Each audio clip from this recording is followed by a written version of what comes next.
Welcome back to HPP, the podcast that covers college basketball in the NBA draft inside now. I am Rich Harris, and thank you for joining us again. Today, we don't have a full house. We were supposed to have Drew Barton, but he made some kind of lame excuse and won't be here. But we do have AI Bunni and Jake Kopsick. Gentlemen, how are you doing? How are your brackets looking? Loser, loser, loser, loser. Bunni, you kept up the same thing you use in the conference tourneys, Yep. And took a lot of risks. You know what the funny part is? At the beginning of the season, for about November, March, and I would say into January, my Final Four was consistent. It was Gonzaga, UCLA, UConn, and Houston. And then all of a sudden, I decided to get cute and start picking Mr. Upset. So anyway. Right. Well, there's always F1 fantasy. Thank you. If you notice, I'm all in F1 gear today. Max Verstappen is Lewis Hamilton at the edge. Oh, I didn't watch this week's race yet. Okay. Speaking of which, what I did watch, are you ready for this, gentlemen? There were 48 games between Thursday and Sunday. I watched at least one half of 44 of the 48 games. How does that work? I went in chronological order. I DVR'd every single game. And I went in chronological order. And then I would, of course, they have the scores, up ahead. So if it was a close game or a game I was, really interested in watching, I'd watch it from the start as soon as I finished with game one. If it was a blowout or something like that, I'd only watch like a half. And if it was really bad, I wouldn't watch any. But that only happened 4 times because a lot of the games that I thought would be blowouts weren't blowouts. So, yeah. So, one thing you hear this time of year is it's a crazy tournament. Oh, this is craziness, madness, and I actually think this tournament is not so crazy in terms of upsets, I don't know how you guys feel, but I just feel like a lot of it went to script except for Princeton and FDU beating Purdue.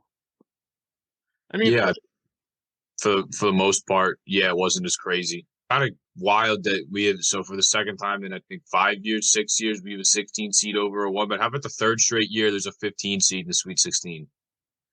Pretty crazy to see that. But yeah, I mean, it's that West region. I mean, besides the upset where you had Arkansas beating Kansas, all the chalk won in the first round.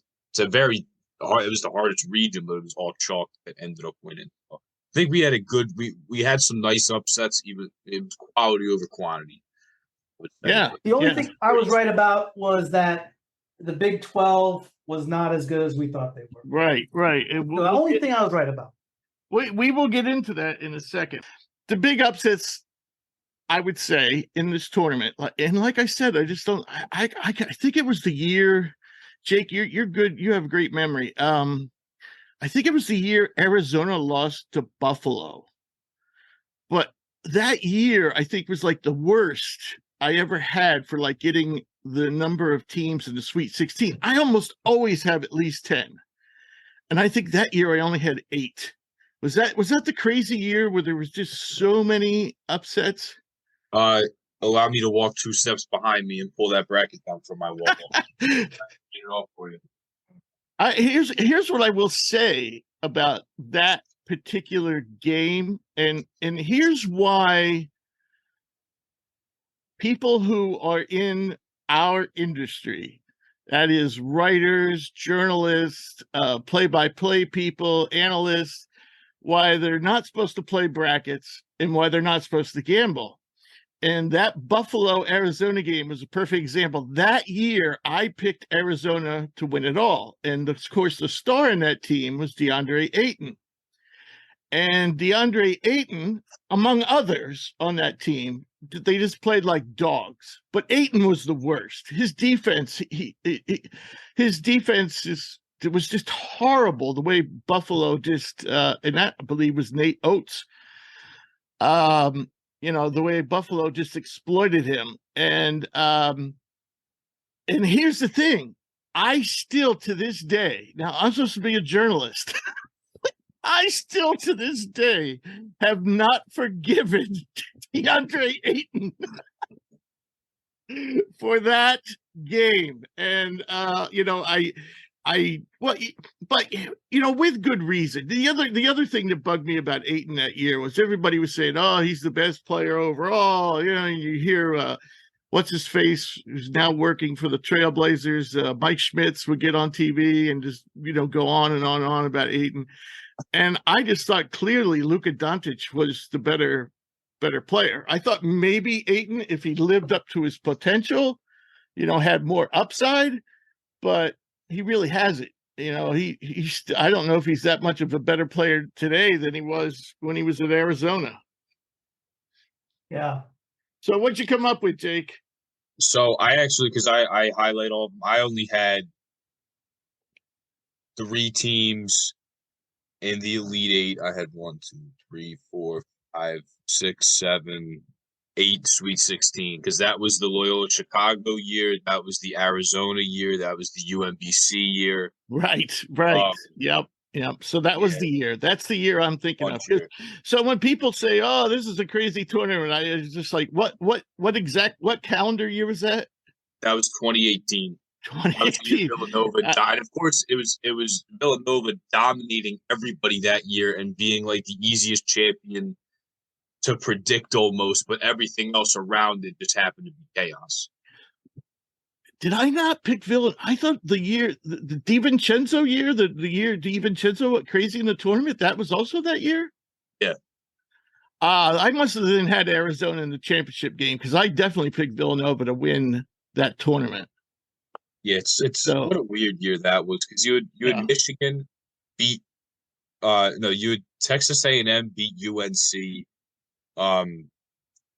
Gonzaga lost to Florida State. Like it was just a weird year. Like Syracuse plays in as an 11 and makes a Sweet 16.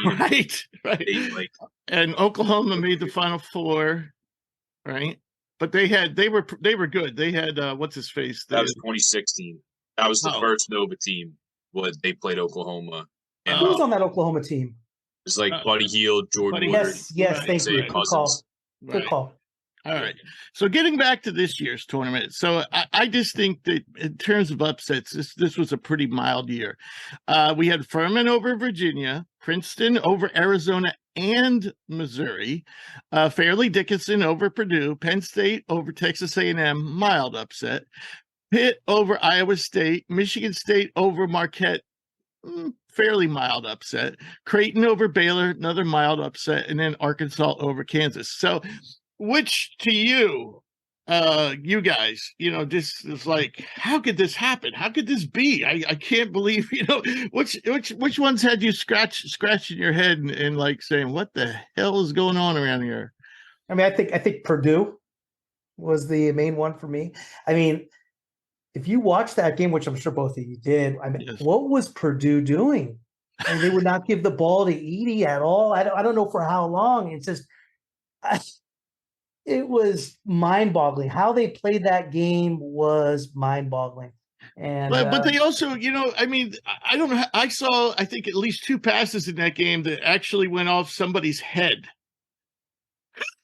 Seriously, the guy who's supposed to catch the ball hit him in the face.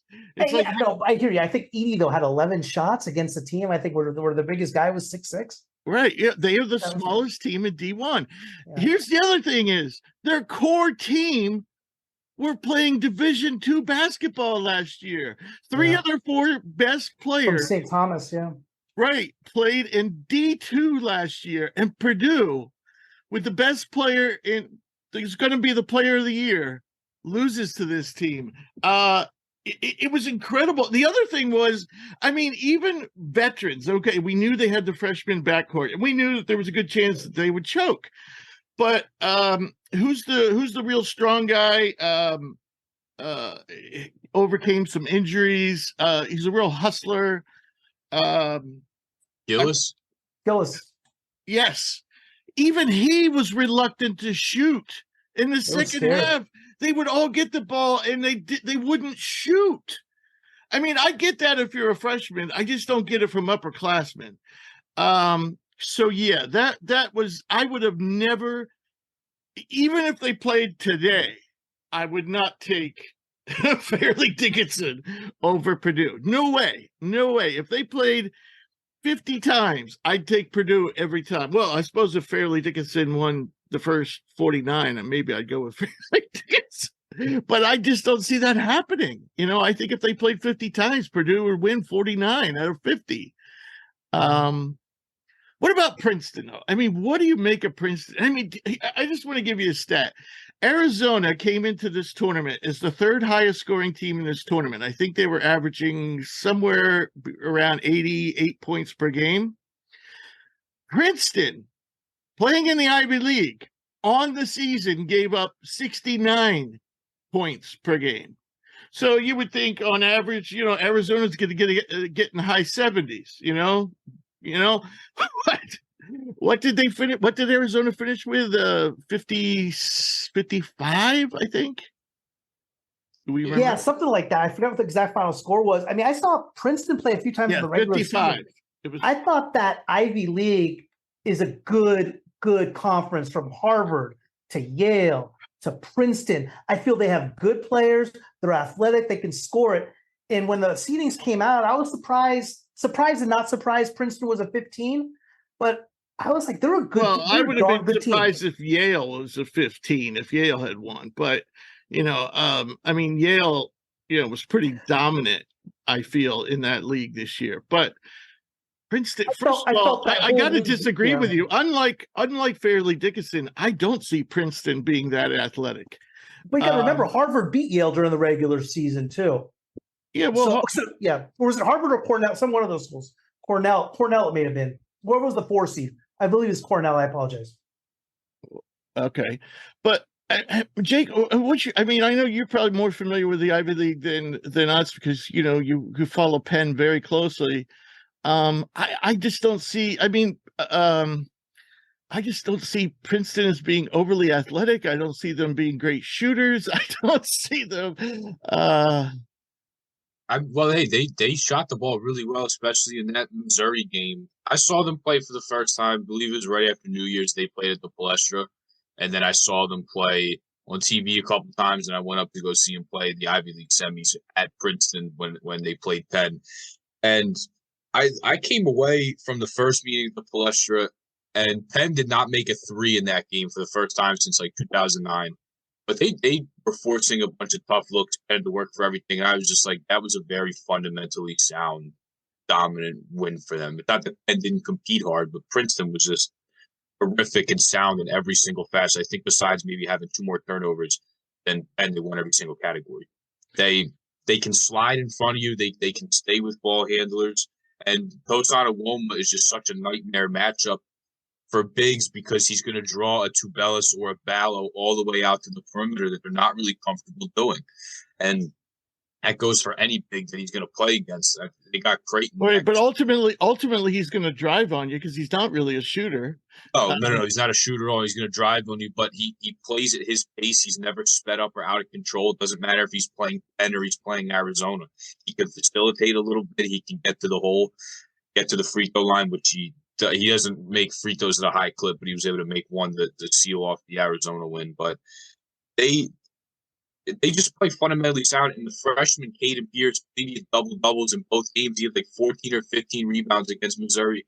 I saw him play again the first time against Penn, and I was like, who the hell is this guy? He's a freshman, but he's a tremendous athlete and rebounder. He had a double-double in all 3 games against Penn. He had a double-double in the Ivy League championship game. When I went to the press conference after they played Penn in the semis, Mitch Henderson said that he was the best rebounder that had ever played for him, ever, and as a freshman. And that's huge because you know you're going to be undersized going against these teams. You have a freshman who rebounds like that and can easily get double digits for you and save you. So just a really, really fundamentally sound, good team that doesn't beat themselves up. And when they can make shots just like anybody, that can hurt you. And you're going to have a tough day. So I did not see this coming at all. But I mean, wouldn't it make more sense if Arizona at least got to what Princeton gave up on the season, like 69 points, which is what Princeton allows per game on average. Arizona fell 14 points short of that. Yeah. Well, their guards didn't help them at all, and that was what was a concern for me. I certainly didn't think Arizona would lose this game, but you look at last year's team. You had Benedict Mathurin and you had Dalen Terry. You had 2 first-round picks, Right. and one guy being a top 10, and you replaced them with Courtney Ramey and Cedric Henderson and the freshman and Kylan Boswell, who I thought I actually liked and saw who's just turned 18, I believe. He's but you bring in a young freshman, and then you bring in 2 transfers who aren't anywhere close to being as talented as 2 first-round picks. And whatever, you can say Kirk Creasy was hurt, he's this, he's that. I don't think you can win anything with them as far as a championship goes. Sure, they won a couple Pac-12 tournaments. How about Pella Larson? Nowhere. Everybody shrunk. Besides the bigs, it's like they didn't have any production from the guards. And I always say, Ramey tried, but then he was kind of trying hero ball when they still could have pulled it out. Yeah. And he, Courtney Ramey's fine when he doesn't try to do too much, but that's exactly what he did down the stretch in that game. All right, so I want to say, people, if you didn't listen last week, you missed out because we said we picked Furman on our collective card. I liked Penn State, though. I gave that a lukewarm endorsement, but Penn State was the perfect team to pull off upsets in this team with their shooting. I said all year, and Bunni can back me up on this, Iowa State was going down in the first round of the NCAA tournament. You did say that. You did say that all year. I said they were a perfect candidate to go down first round. They did. Yep. And I picked Pitt on my card. Michigan State, Marquette. Let's talk about that in a little bit. Creighton over Baylor surprised none of us. We all like Creighton in that matchup. And Arkansas over Kansas, I don't think surprised anybody because we all said that Arkansas had Final Four type of talent. You guys agree there? Yeah, absolutely. All right, so let's talk about Michigan State, Marquette. And I talked to Drew Peterson today from USC because he lost in the first round matchup. Now, Drew, his back, he said, was pretty much close to 100% for that game. It was just muscle spasms or a muscle strain. But they totally shut down USC's top number one offensive weapon. Drew's more of a global contributor, contributing in multiple ways, but Boogie Ellis just totally shut down. And then they did the same thing the next game to Marquette's point guard, the reigning Big East Player of the Year, Tyler Kolek. So, Jake, I know you like Michigan State. You said on the show last week, I like Michigan State to beat Marquette if they end up in this matchup. What was it? Because I was very high on Marquette, and I thought, Michigan State, as long as Izzo's probably been there, or at least the last 5, 6, 7 years, turnovers seem to be Michigan State's biggest failing, other than the fact that they usually don't have the same type of talent. Like they usually don't have the 5-star guys. They usually have the 4-star guys. So, and I just thought Marquette's pressure, which they didn't use a lot till the end of that game, by the way, which surprised me. But I just thought Marquette's pressure defense would give them trouble. It didn't, or at least not much. And Michigan State prevailed by playing unbelievable defense and shooting well. Yeah, they go on a late run to close it out, and then a guy like AJ Hoggard, if you can stick him on whoever the best part of the team, that's absolutely huge when you have a guy like that. Because like I always say, and I'm going to say a million more times, it's a guards game when you can take the Big East Player of the Year out of the game. When you can take a Boogie Ellis or Drew Peterson out of the game, you're probably going to win. But I forget what the exact number was. Forgive me for that, because it was really, really eye-opening to see what Tom Izzo's record is when he's the lesser seed. And not only when he's the lesser seed, but after in a round of 32 game or an Elite 8 game where he's got a day to prepare for you, his record's impeccable. There's just something about him in the tournament. When I saw that, I said, okay, I just saw a stat. Shaka Smart's lost like 8 of his last 9 games in the tournament. And then you have Izzo, who just around this time of year, it doesn't matter what they did in the regular season, how they finished out. He just has them ready to play.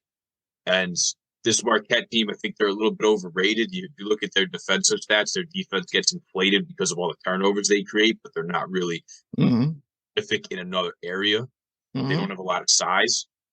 And there's just something about Tom Izzo in the tournament. I don't know what it is, but like I said, they're just ready to play all the time. When you see Shaka Smart, the guy that struggles in the tournament, a team I think is a little overvalued. I was all over Michigan State to pull off yet another upset. It just happens every year. You almost like forget about the Spartans, and then here they are ruining your bracket. Right. Another thing Drew told me, Drew Peterson from USC. I said, what surprised you about Michigan State? And he didn't bring up, I asked him this before anything else. He didn't bring up Boogie Ellis being shut down. What he said was their guard play. He said, and I said, well, I said, Boogie got shut down, and then they did the same thing to Kolek. And I said, was there one particular guard that, seemed to be responsible for that defense? And he thought it was Jalen Akins. Very, very athletic, not a very efficient offensive player, but an excellent defensive player. The other thing, as we got to talking, I said, when you watch Michigan State, one day it's Joey Hauser, the next day it's Tyson Walker, the next day it's Akins, the next day it's Hogard. I said, does that make them more difficult to prepare for? And he said, sure. Sure, there's nobody you can focus on, and on any given game, one of those guys could rise up and beat you. So that was good insight from Drew. All right. We have a huge storm here. Right. So we have a huge storm. My power's. What's that? So the same thing that affected Drew is affecting you? Yeah, power's been in and out. Sometimes it's in, sometimes it's out. Okay.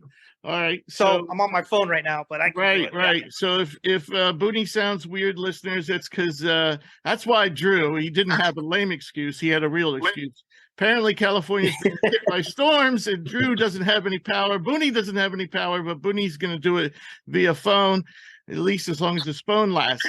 So, Bunni, I wanted to ask you this question. One thing that we have seen over the last, half a dozen years or so is teams that are very dependent on big men. And I'm mainly thinking of Kofi Cockburn and now Zach Edey.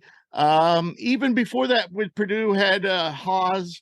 Of course, he got hurt, so that's probably. But they had the other guy, Caleb Swanson. Swanigan.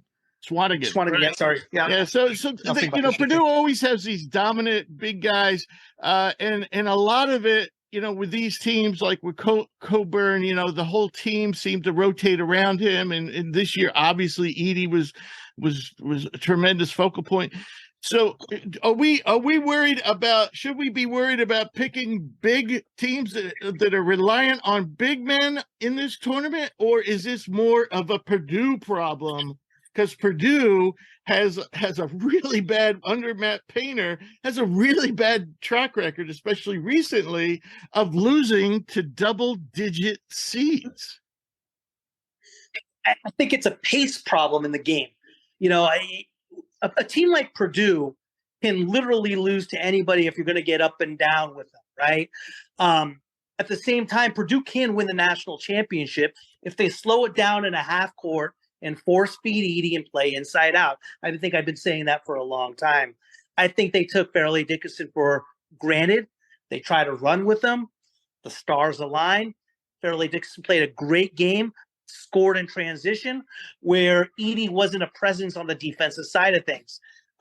We saw at the end of the game, Purdue was scared out of their mind to even shoot the ball. Yes. They didn't shoot the ball well at all.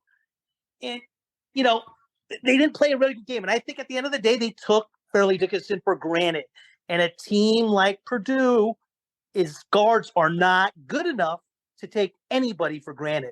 Those two freshmen, while they have potential, and I think if they play their role, they could contribute, or nothing beyond that at this point. Right. And that's what got to be. Yeah. Right. All right, so getting back to your point about the Big 12, I just wanted to inform everyone, where the conferences stand right now. The Big East and the SEC each have 3 teams live, while the ACC, Big 10, Pac-12, Mountain West are all down to 1 each. Now, of course, all those conferences started with at least 4. And the vaunted Big 12 is down to 2 teams, starting with 7 or 8. Was it 7 or 8? 8, I think. No, I think it was 7. Was it 7? Who got left out? Oklahoma State, Texas Tech, or is that it? Maybe it was Oklahoma. 8. Oklahoma didn't make it out. Oh, and Oklahoma. So it was 7. All right. So, based on that, of these conferences, I know I have one thought, but I certainly agree with Bunni that the Big 12, especially, if you go back to the topic we just covered, the upsets, and you look there, like, for example, Creighton was involved in being a winner, pulling an upset, but Marquette was also the victim of being upset. When you look up there, the Big 12 is all on the side of being upset.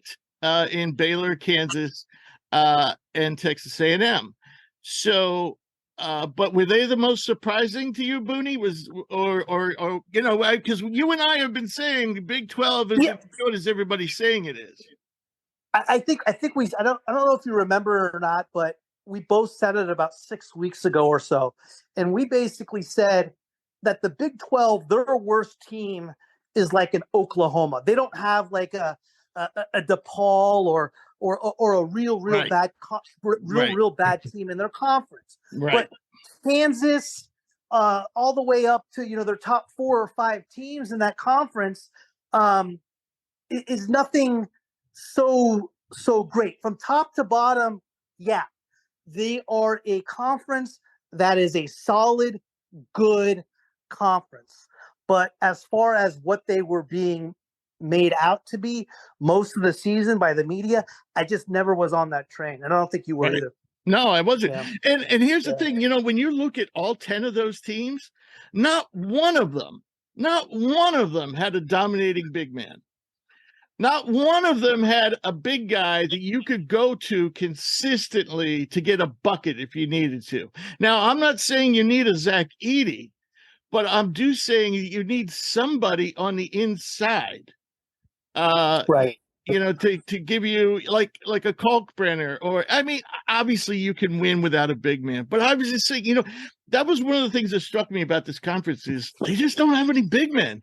The funny thing about the SEC too, that struck me about them was there wasn't a team in that conference that could actually shoot threes except for maybe Vanderbilt, who didn't make the tournament. So it was really weird how those things, were right across the board. SEC couldn't shoot threes, and the Big 12 didn't really have dominant big men. The closest thing would be AMAC. No, well, I thought about him, but he didn't play enough to.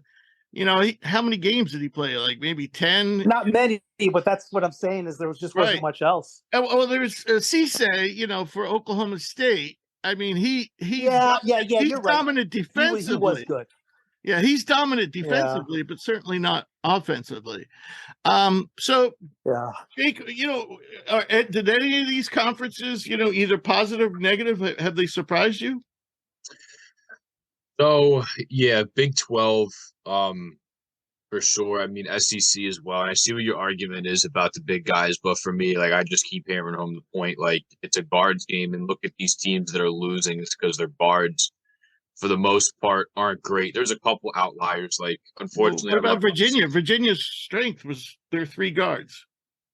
Well, they Texas A&M strength was their 2 guards. They can't score. Virginia, they couldn't score. Also, that dumbass, when you're 50.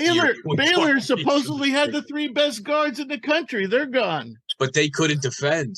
Like Yeah. it's a guards game, but it's got to be well rounded. You had Baylor who couldn't defend. You had Virginia who couldn't score. You had A&M who in the Penn can't State shoot. games.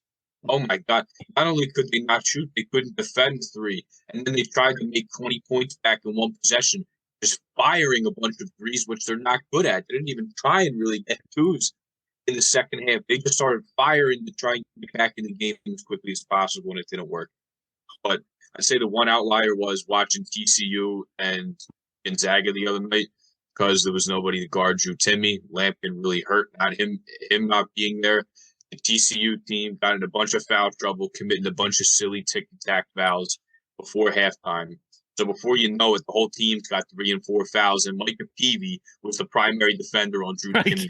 6'5", Michael Peavy was on Drew Timme, or 6'7", Emmanuel Miller. Exactly, because they didn't. Everybody had to play on eggshells, and all the pigs were in foul trouble. And besides Lampkin, besides Doumbia, who's a sophomore who doesn't play a ton, it's like they have Jacoby Coles and Emmanuel Miller or Xavier Court. Sorry, right. They just don't really have the size to really match up with Drew Timme. I mean, right. Xavier Court's just been a foul machine. He's had a couple games this year where he's fouled out or had 4 fouls and not scored. Right. So that was the one outlier game where I was like, hey, like it was the bigs that really killed him. But look what happened with Indiana, Miami. Miami had a great game from their guards. We talked about. But O'Meara was tough in that game too. He was pretty dominant. He was terrific. Oh my God, He was terrific in that game. But they didn't have anybody else really from the guard spot to take over, like to take TJD's place. And Isaiah Wong played one of the best games of his career in that game. Look at how well Arlo Beverly's playing. Like, to me, it's a guards game, and usually the team with the better playing guards is going to end up winning. Okay.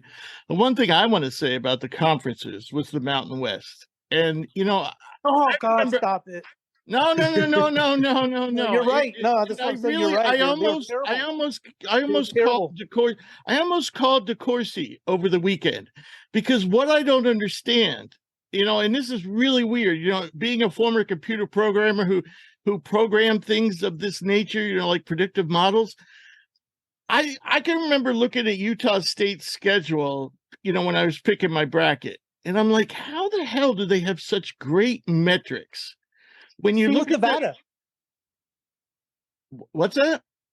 Same with Nevada, had great metrics too. Right. But I'm saying, but Nevada and Utah State were like night and day in terms of like the Sagarin rating. Like Utah State was really high, and Nevada actually, if it went by Sagarin, wouldn't have made the tournament. But what I don't get is usually what boosts those rankings is like big performances in the preseason tournaments, winning games in November and December actually then carries your conference. If you remember, the ACC and the Pac-12 did squat in November and December, and they paid for it when it came for Selection Sunday. And everybody was saying all year, these conferences stink. These conferences stink. That is all based on all these metrics, all these rankings, the net, all of them are all based on what happened in November and December. And that carries through for the rest of the season. But I'm looking at Utah State's schedule and like, who the hell did they really beat, this year?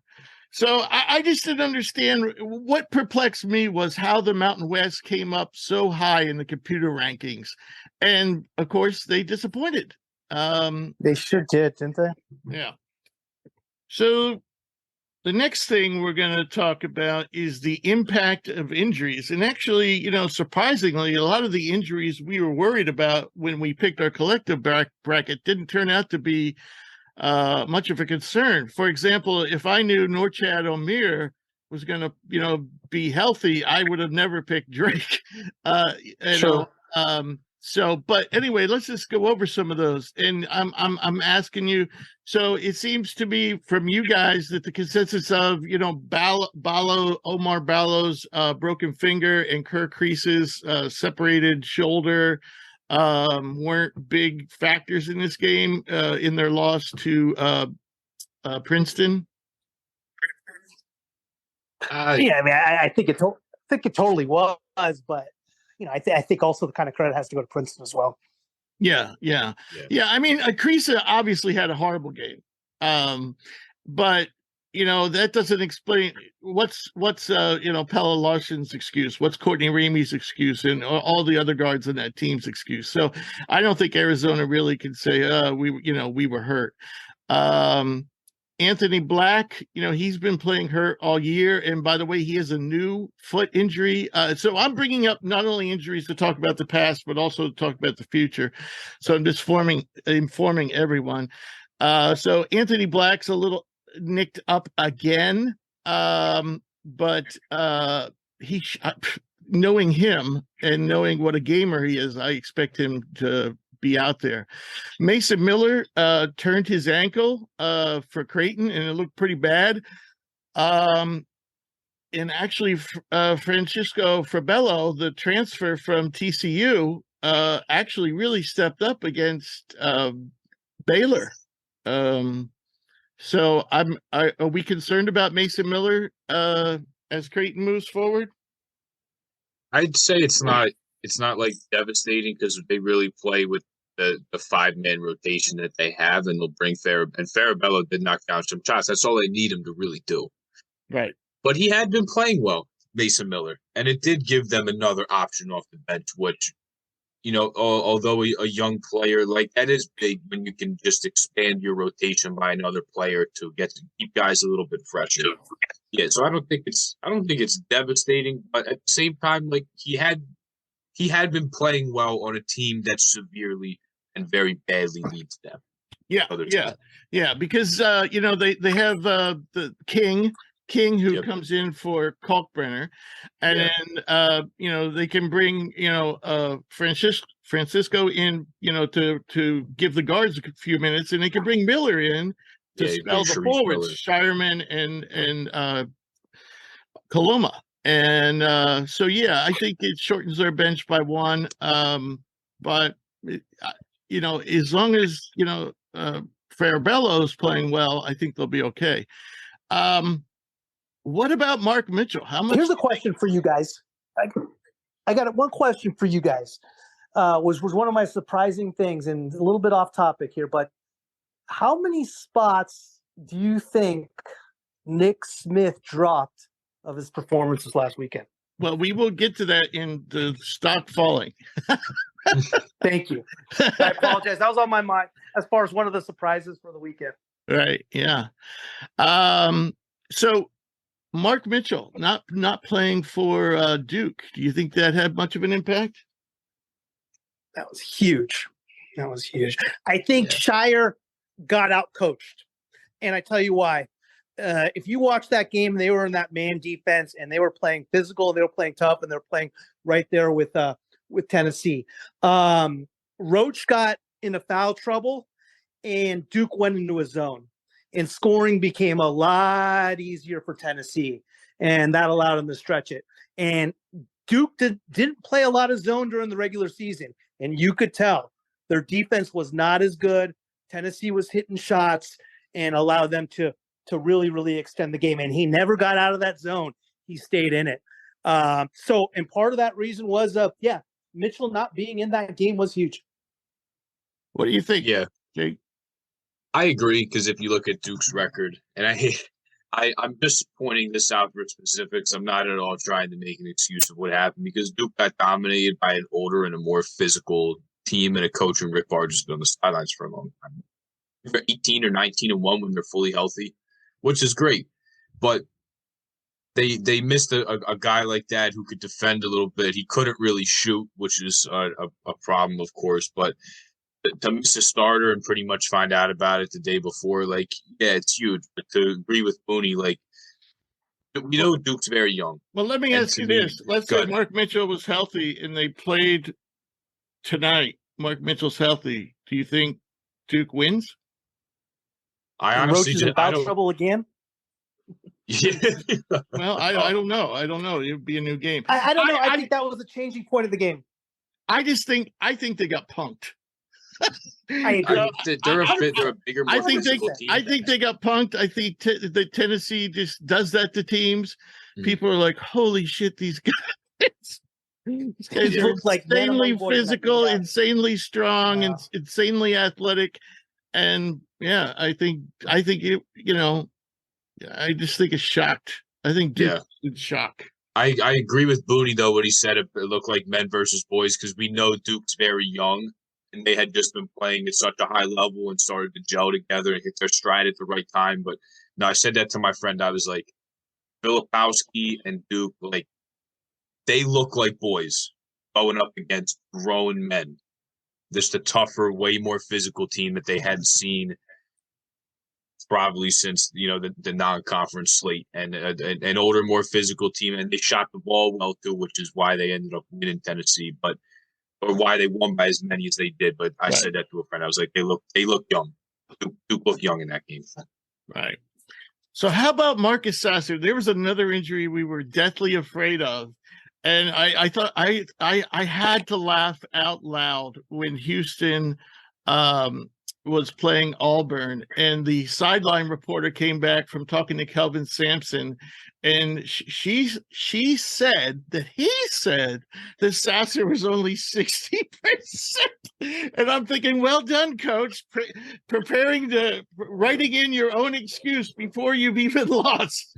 Of course, they didn't lose. Sasser played very well, and he's not listed on the injury report now. So do we need to be concerned about Marcus Sasser? I think with the growing, you kind of always have to, because it's something that just kind of lingers, easy to re-aggravate. But they sure looked great that second half, didn't they? Yeah. Here's an injury I think did impact the outcome of the game. I'm not saying they would have won, but I think it would have been a lot closer, and it was already pretty close. And that's Marcus Shaver going down for Boise State. He didn't go down. He turned an ankle, but he was like really playing well in the first half and wasn't effective in the second half. And I think that really hurt Boise. Yeah. I agree. I agree as well. They couldn't get a stop late in that game. Yeah. That's where I think that comes in. Shaver's probably their best on-ball defender. Yeah. Boo Booey was getting by. They just couldn't get a stop. They would make it close, making some shots, but they couldn't get a stop at all late in that game. All right, so now we have Miami, and Norchad Omier looks fine, but now Wooga Poplar came down really, really hard from a layup attempt, landed on like his tailbone or his hip, and now he's questionable for the game. They're playing a tough Houston team. Can Miami survive without Poplar? No. Yeah, it's I think Houston wins the game if he's healthy, so I'm going to say no. But for what it's worth, like, look at how well Harlan Beverly played the last game. Yeah, stepped in quite nice. True. But Yeah. I just think that this is a game that Houston wins regardless. Okay. I think this is one of my favorite games of the weekend, but I think the Cougs win regardless if Miami's fully healthy. So another game that we were very, very concerned, and it was actually the first game we picked last week, and that was Pittsburgh's Federico, who was doubtful for the play-in game. He actually didn't play and was limited for the rest of the week. But I think the positive coming out of this was the Diaz twins got some significant playing time, and I really think they are players to watch in the future. We're talking like two guys that are, I think the Guillermo, I think, is 7 foot. And I think Jorge is like 6'10", 6'11". They both can shoot. They're both pretty mobile. Of course, they're also, skinny stick men, but so they're going to have to work on that. But I think that was kind of a blessing. I mean, I think Pittsburgh's got to come away from this tournament feeling pretty happy. I think so too. I was surprised in that playing game. No Federico, and then Burton was in big time foul trouble most of the game, and he comes back in late in the game and hits the game winner. Right. But and then they get the win the next game. Burton's arguably their best player, and he really didn't have a good tournament. And they beat Iowa State, and they gave Xavier all they wanted for 3/4 of that game. Yeah. So that was pretty exciting. I agree with you. They had a hell of a tournament. So now I know you guys are going to say this was significant. I don't know if it was significant enough to turn the tide of the game and change the result. But Alex Dukas going down for St. Mary's, that was a pretty big blow. Oh, yeah, that was huge. But UConn sure looked good. I mean, who looked great that game? So I agree with you. It was a big loss.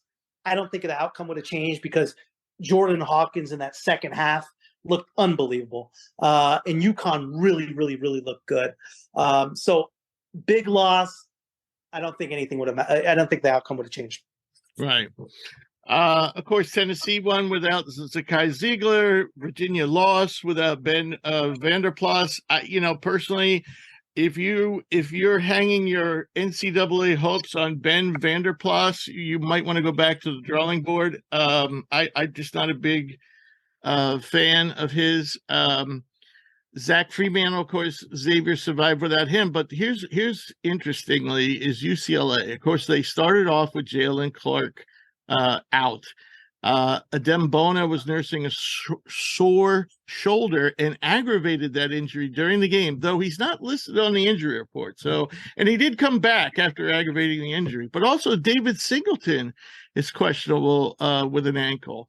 So UCLA, are we worried about their injury situation or? I think so.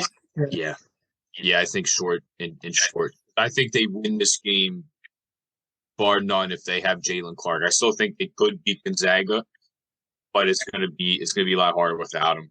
And you need a Singleton in there to shoot, and then you obviously need all the big bodies you can to throw it Drew Timme. So right. Hopefully it's not so bad, and they can field whoever they can because they're going to need everybody that they're going to need all hands on deck for the game. Yeah, right. Same with Miami. Same with Miami versus Houston. Well, Rich, I had UNC Asheville beating UCLA with no Jalen Clark. What do you think I'm going to say now about the injury? I was a little off on that one. So the last question I have about the tourney for you guys is what have you thought about the officiating? They're doing their best. Go, Jake. I mean, I'm kind of in the middle on this one. I didn't really see anything significant one way or the other. To me, it was, you saw your bad calls, you saw your decent calls, but that was just my take. Yeah, no, I mean, I don't like to talk about the officiating in general. I'm not going to mention his name, but I have my neighbor is a NCAA official. I think I've mentioned that to you guys off the air, so I won't do that on the air. And I talked to him last night, and he had a game there was a bunch of fouls called in there, but it's like when you play with two power conference teams that are extremely physical, that have 5-star athletes that play with the most power and the most force, you end up blowing a lot of whistles. And I thought that there was some really good officiating, but of course there was some misses as well. But it's high stakes. The game moved so fast. Like Marquette freaked out when they thought they had a goaltend against Michigan State, where it's like, in real time, how the hell do you make a decision on that? It looked like Sissoko met the ball right as it hit the backboard. So a lot of people will complain about it. Sure, there's questionable calls, but for me, for the most part, I didn't think it was anything that severely changed an outcome of a game. I am usually not one to bring it up. I mean, I've been doing this show, we're like over 50 episodes, and I don't think I've mentioned referees more than maybe 2 or 3 times, but in the regular season, it didn't bother me, but this tournament, maybe it's because I was just cranky from watching 44 games over a span of 5 days. But I am not pleased. And the thing that bugged me the most, there was at least 2, perhaps 3. Singleton may have been another, where the shooter was undercut, and it was never called. And players got hurt, like Kendrick Davis got hurt in his game when he was undercut. And I forget, one coach actually got a technical when his player got undercut and hurt. And so not only did they not get the 3 foul shots, but the other team got 2 foul shots plus the ball. And that, I don't understand how you missed that one. because a guy getting undercut after a jump shot is really like one of the most easy calls in basketball to make. And guys are getting hurt and you're not calling it. That's why the rule's there in the first place. I also think they need to get their act together with blocks and charges. And lastly, fans need to get their act together and announcers on what legitimate defense is. So you can be moving and pick up a charge. You just have to be in legal guarding position, meaning you're already in front of the player, but you can be moving backward, basically.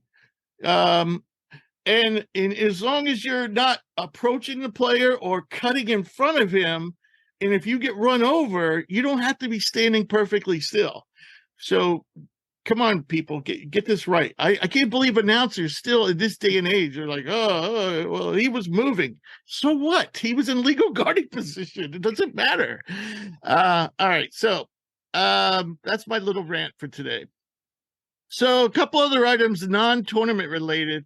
I don't know how we're doing on time, but one thing that actually Len Elmore texted me this morning, this article from the USA Today about Nick Saban basically calling out his own school about the way they handled the Brandon Miller situation. Of course, that's the way the article is headlined. If you read it, the author is kind of somewhat grasping for straws, but the interesting thing about it was... Did you see the video of it, though, too? Did you see the video of Saban? I did. But I thought what the interesting thing was, and of course this is what motivated the author to take her stance, was that when Nick Saban was talking about suspending a player that has been arrested for apparently trying to sell drugs, marijuana, and had a gun, which is not illegal in Alabama. And but anyway, he said the interesting thing, and I got to find the quote here. Maybe you can give it to me, Bunni. The right place. There's no such thing as being at the exactly being at the wrong place at the wrong time. Right. Yeah. He said there's no such thing as being at the wrong place at the wrong time, which was basically taking the same words. Shot at Oates. Taking a shot at Oates. And I believe that was a shot across the bow. Though, yeah. What do you guys make of this? I liked what he said. I think he was sick and tired of the whole Alabama athletics getting a terrible a black eye because of the Brandon Miller. Not only the Brandon Miller, but how the basketball program handled the situation was almost worse than Brandon Miller doing allegedly what he did or didn't do. The handling of the situation couldn't be any worse. And I think that statement from Saban was a reflection of how most people felt of the handling of it. And he said it in the kindest way you can. Yeah. That's my take on it.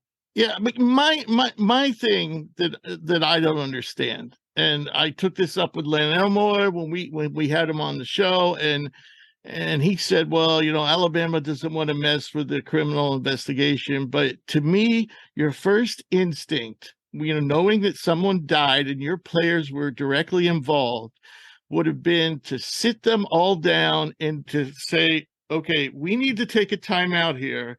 And I want to know what's been going on. How long did Miles have this gun on campus? What else was Miles up to? I mean, basically sit them down and basically, and it doesn't seem like that was ever done. It seemed like Brandon Miller actually lawyered up with his own school. So as far as we know, when any communication about this goes on from the get-go, it's been Brandon Miller's attorney talking to the school's attorneys. So what I'm saying is if it was any other student, if any other student was in this situation, you're telling me that they would just let the kids stay on campus and act like nothing nothing happened. Yeah, agree. Yeah.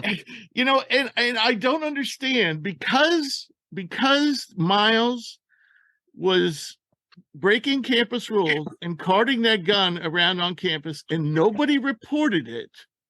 Someone ended up dying. Now, we have a similar situation in New Mexico State, somewhat similar in that actually it seems apparently that at least one player, maybe two players were being sexually, I don't know if I want to use the word sexually abused, but they were being hazed and it was hazed, yeah. sexual overtones to it. And apparently it was done in front of the entire team more than once, and nobody on the team reported it. And so when New Mexico State found this out, they're like, all right, this is like beyond disgusting. We're shutting the program down. Good for them. So, yeah.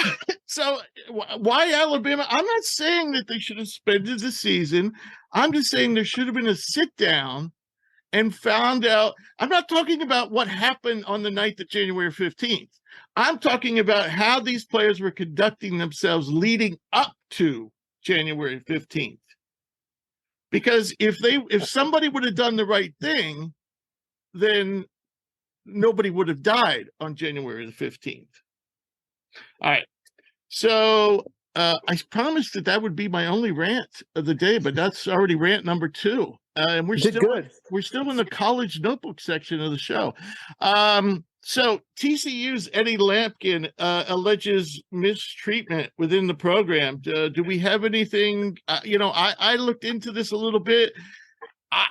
It's hard to comment because everything is so vague. But either you guys have any insight or yeah, I mean, this is kind of a topic for me that's been a little bit sensitive and has hit home. I've had 2 friends that I coached with in junior college in the mid 90s. One of them is a Division II NCAA coach, has won 2 national championships in NAIA. Another one's a Division III coach out in Oregon. One of them got fired, and the other one has a investigation for the second consecutive year with regard to some sort of abuse or racism claim. Neither one and neither coach, there's no collaboration from fellow teammates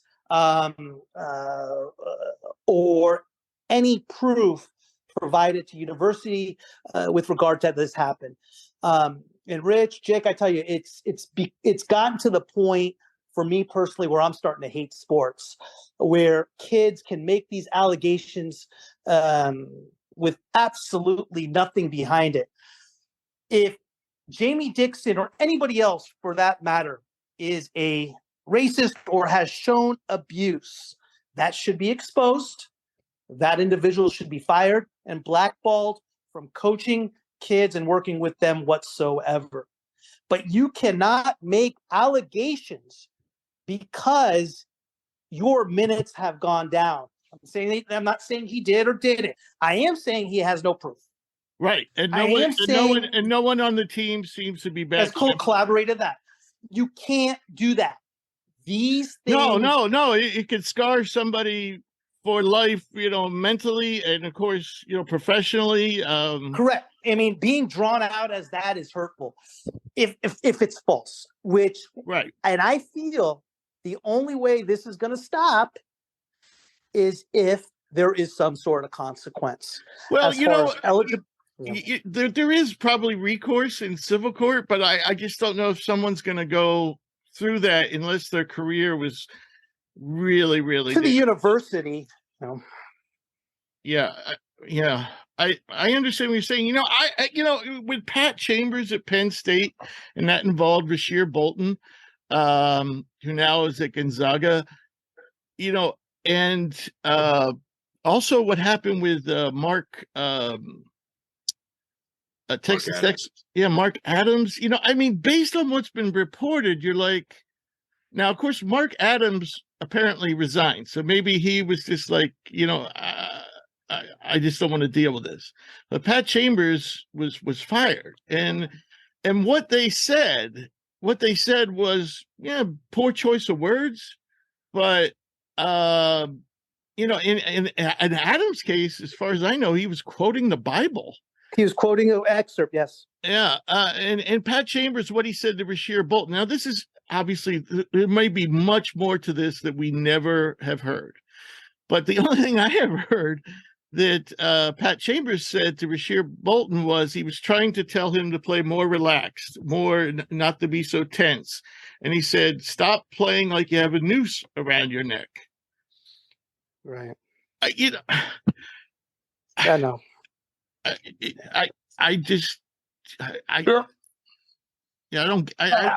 didn't get that one, Yeah, I don't get a lot of them. Yeah, the Pat Chambers, and I actually looked up because I believed when you said that, I believe he actually resigned, and I looked it up. And he also resigned. Yeah, but it just happens because they realize it's going to happen, so they resign before they get fired. It's inevitable that there's going to be a parting of ways. They just resign, so that way it doesn't look like they got fired or whatnot. But yeah, in both cases, I think it's the how do I say this the right way? It's maybe the right message, the wrong choice of words. Right. I don't think there's malicious intent behind it, but the way it comes out is not okay in the eyes of the players, and they have a right to feel that way. But yeah, this Lampkin situation, there's no if something like that comes out about a coach like you've seen in the Mark Adams, Pat Chambers, you expect very swift action, especially late in the year. Even like you saw Will Wade, he got suspended from a team that was in the NCAA tournament as a 6 seed, I believe. Right. Or a 3 seed. There's very, very swift action that comes with these if there's validity to it. And we're not seeing that here. And there's no teammates that come to his his backing here. And it's not like they laid down. They did win a game in the tournament, and they had to claw back from behind and come back. They didn't give up. And it's just a shame because I really liked this TCU team all year, and I loved watching them play. But like, you can't tell me. And if there's no validity to this, and he just said this to get out, or he was mad about his minutes, but then he had an injury and he wasn't at 100%, but because he's such a competitor, wanted to get out there. There's no way you can tell me Lampkin watched the game last night and didn't think he could help him out, or Sunday, and didn't think I could have helped the guys out. Yeah, that's what the worst part of this is for me, because I feel like this is a team that if they were fully healthy, they would have been way higher than a 6 seed, and they could have made it. Most definitely. That's what I don't get. The coach is one thing, quitting on your teammates is another. Exactly. Yep. Right. Yeah. Yeah. It's a tough one. It's a damn shame. It's a damn shame. Yeah. But right now, I read the text, that were posted by Lampkin. Don't be surprised if his punishment is that nobody offers him a scholarship. Well, he's already supposed to go to Georgetown. He said he wasn't committed, though. I saw that same thing. I said that too, but I think it's going to be Georgetown. I think it's going to be Georgetown. Okay. Yeah, it looks like it. I mean, all the kind of writing on the walls for it, but we'll see. Well, okay. So, that would be the appropriate response if he's just making stuff up because he's disgruntled.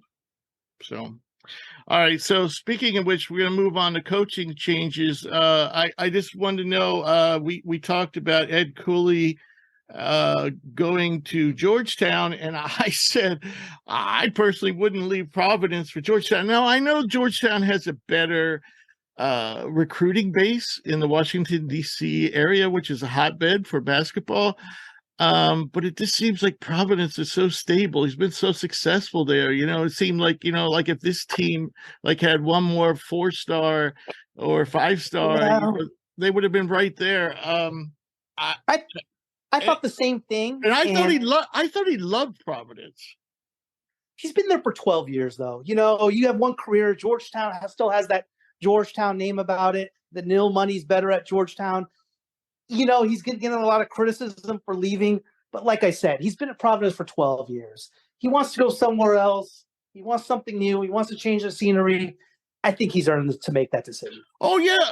No doubt. No doubt. I'm just kind of surprised You know, Yeah, no, I'm with you. And again, I'm just been more. such a mess. You know, I personally would. I don't know. Maybe he likes the challenge. I don't know, and maybe he sees more upside there, which would make sense. You know, being in a more bigger recruiting area. Yeah. Yeah. And my response was more to the criticism he's received with regard to the change. Yeah. Well, you know, that always happens when a coach leaves. So, any other hirings you're surprised by or happy about, or Jake? Has to be Rick Pitino. As a Villanova fan, I am fucking terrified that he's coming to the Big East. They are going to be a powerhouse. They are. He had a quote the other day that was like, when somebody asked him about taking the St. John's job, he was like, you don't buy a house without looking at the garage and the kitchen. I thought that was interesting because you look at a lot of stops he's had. Even when he was at Iona, he put money into upgrading the basketball offices and to get new facilities. If you give him all these shiny bells and whistles and you give him all the material stuff, he is everything. He's going to win. You give him all that a great arena, a nice practice facility, weight room. You give him all those amenities. He can't lose then. It's infallible. He's an original East Coast guy too. Yes. He's from New York, knows it inside and out, coaching the Big East at Providence. But you look at what he did when he was at Louisville. I mean, he got the KFC Young Center built. That's going to host a regional this weekend. They're going to play all their games at the Garden. He's going to bring fans back. They're going to have great crowds there. Probably, if it were up, from what I think with the whole facilities thing and what he said, sounds like they already have the wheels kind of in motion to get a practice facility and to either renovate Carter-Secker Arena or get something new. But he announced today they're going to keep Joel Soriano, who had a great year. He's probably going to have a lot of those guys leave on a team that underwhelmed, that didn't really win anything at St. John's. So it's going to be a lot of new players, but that's what entices me. I wonder if they're going to dominate. Andre Curbelo stays. He should. Sounds like so. He said he called and asked about the roster, and he got glowing reviews from two guys, and it was Joel Soriano, and then it was Drisa Traore, who's from Long Island, who I think was a freshman, didn't play much last year. And he already said I'm excited about the Big East, man. But they weren't very good last year. They didn't play a style of basketball that I think is conducive to winning, just running up and down and not being able to win a half-court game at all. That's what you have to play. And that's going to be totally different here. But that's what's enticing. Now you give him Madison Square Garden, you give him New York City, you give Rick Pitino a Big East school. I'm already ready to put them in the top 25 for next year. I don't even care who's on the They have two guys on the roster. I don't care. I don't care about everything. What's his name has a lawsuit against St. John's now. Yeah. Which they should just pay him his money. Already right. It'll work out. Believe me, it'll work out. But what a hire, and they're going to be dominant starting next year. They can make a deep run and get to a Final Four with Rick Pitino there for him to close out his career. That's how good of a hire this is, and for the rest of the Big East, good luck trying to stop him because he's a top 5 coach in the sport and he's in your conference now. Right. No, it's great for the Big East. I'm excited. Me too. So, any other hires that you find interesting? Well, how about also Tobin Anderson replacing Rick Pitino at Iona? Right. How quickly that was. How much success did he have at the D2 and D3 level? He wins one huge game in front of a national audience. They didn't even win their conference. Yeah. They didn't win their conference. And then he goes and he goes and gets the Iona job, which although it's the MAC, of course it's a step up from the NEC. Oh, yeah. And it's a very, very good mid-major program that although the NCAA tournament wins aren't there, they won 6 of the last 7 MAC tournaments. And the year that they didn't win last year, they were still the number 1 seed in the regular season, were undefeated at home last year. Right. It's a very, very good mid-major program. No, Iona has a long history. Exactly. Going back to the 70s and 80s, Yeah, with Jim Valvano and Kevin Willard was there too. Right. Tim Kluse, before he just stepped down, was great. It's a very, very good mid-major program that's already got some momentum with the 3 years that Pitino had making 2 tournaments. They won 4 straight MAC tournaments to end Tim Kluse's run there. And it's an area that he knows well. So very good for Tobin Anderson for him to move up to a program with some more dollars behind it, some more popularity and interest behind it. And it's an area that he knows very well. I think he'll step in and do very well there. What do you make of and actually I don't see it on this list, but I thought it was a done deal that Mike Bray's going to Southern Florida. Yeah, I'm not seeing anything official yet. Okay. So that's not a done deal. I don't think it's been official. That's kind of weird. Southern Florida. Well, my opinion, I think he just wants to go down there to retire. There you go. I agree. 100%. Wear shorts and Hawaiian shirts. Yeah, and it's becoming a weaker conference too. Like because they're losing Houston, Cincinnati, and it just blows my mind that like what is besides being in Florida, what does South Florida have that Temple doesn't? Yeah, they still haven't hired anybody yet. Right. Well, Temple actually has a long, prestigious history, and Philadelphia is a recruiting ground. So, yeah. So speaking of Temple, they are one of the better, interesting jobs that are available. Cal's job is still open. Let's see, who else do we have here? Notre Dame's job is still open. Providence now has an opening. Texas Tech still has an opening, and of course, Texas still hasn't officially replaced Chris Beard. So yeah, there's plenty of things to still go on, but you think Cal will go after Jason Kidd? I don't think Jason Kidd would want that. Nobody wants that job. It's a horrible job. Yeah. Alma mater.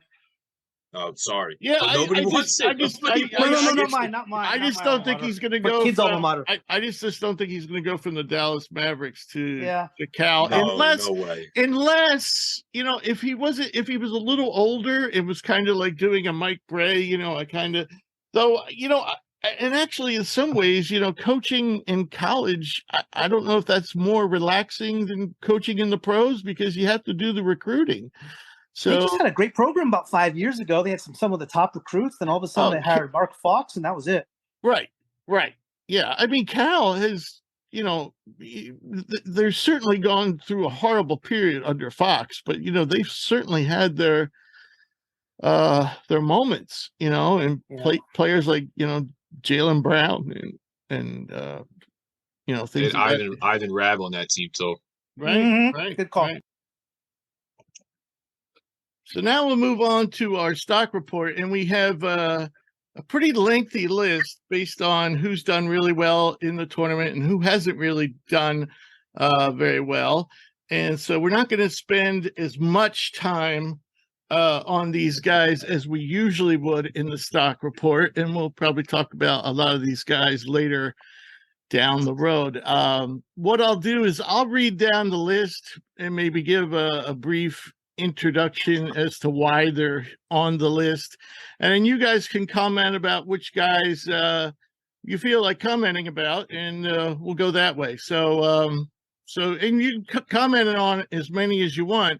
So we have Amari Bailey, who's been playing really, really well in the absence of Jalen Clark, and even before Clark got hurt, Bailey, he too had some injury problems this season, and started off slow, then he got hurt, but now he really coming into his own and looking like the potential lottery pick that we thought he was. For Arkansas, we have Devontae Davis, who we've talked about before, and Jordan Walsh. And now Jordan's stats don't look overly impressive, but I think he does the little things, such as being a lockdown defender and a great rebounder. And he's also showing signs of being able to do much more. He's not nearly as reluctant to shoot, something he was for a good portion of the season. So that's a good sign.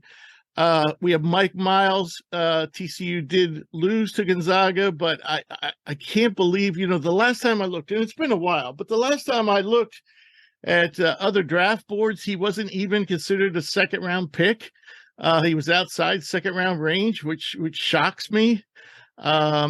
Then we have Ryan Kalkbrenner and Ryan Nebhard, who is now known as R2 on Creighton since they have two Ryans. And both have played well. We've talked about both previously on the show. Here's a guy I definitely want to get your thoughts on. Marquise Noel. He's got to be the most fun player in college basketball to watch. And I think we're finally going to put him in our top 200. He's only 5'8", and so we've been reluctant, but the guy is just so damn good. I think he deserves to be in our top 200. And if he was 4 inches taller, I think he'd be a lock to be drafted. But yeah. Then we have Jalen Slauson of Furman, who's kind of a stat sheet stuffer for them. Kind of does a little bit of everything, but mostly known for his defense. We have Joey Hauser, who's been playing really well for Michigan State, shooting terrific from 3 and from the foul line. Dylan Dessou for Texas, who's had a tremendous tournament. And Olivia Kamwa, who just tore apart Duke in that zone the other night. He's been having an excellent tournament. And interestingly, Duke and Dessou and Kamwa are fairly similar players, similar in size. I'd say Kamwa is a little more athletic, where Dessou is probably a little more reliable, more consistent. And finally, we have Tosan Uwama. Am I saying that correct? Awoma, Yep.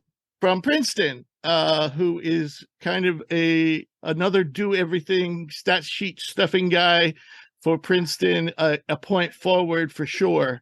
So let's start with Marquise Noel, and then I'll let you guys jump to whoever you feel like commenting on.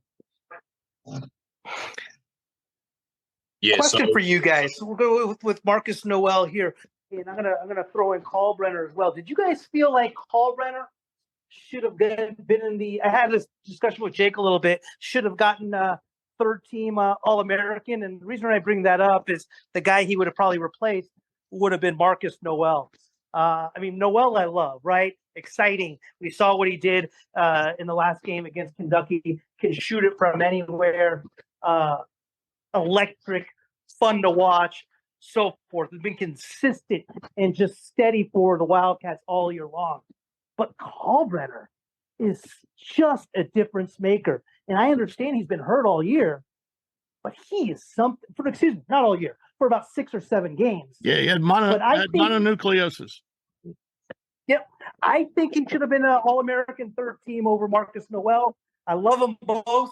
I would love to get your guys' opinion on that. Yeah, I think there's certainly an argument to be made there. I just think it's the lost time. It's the lost time that hurts them, and I think also part of it is how good is K-State this year.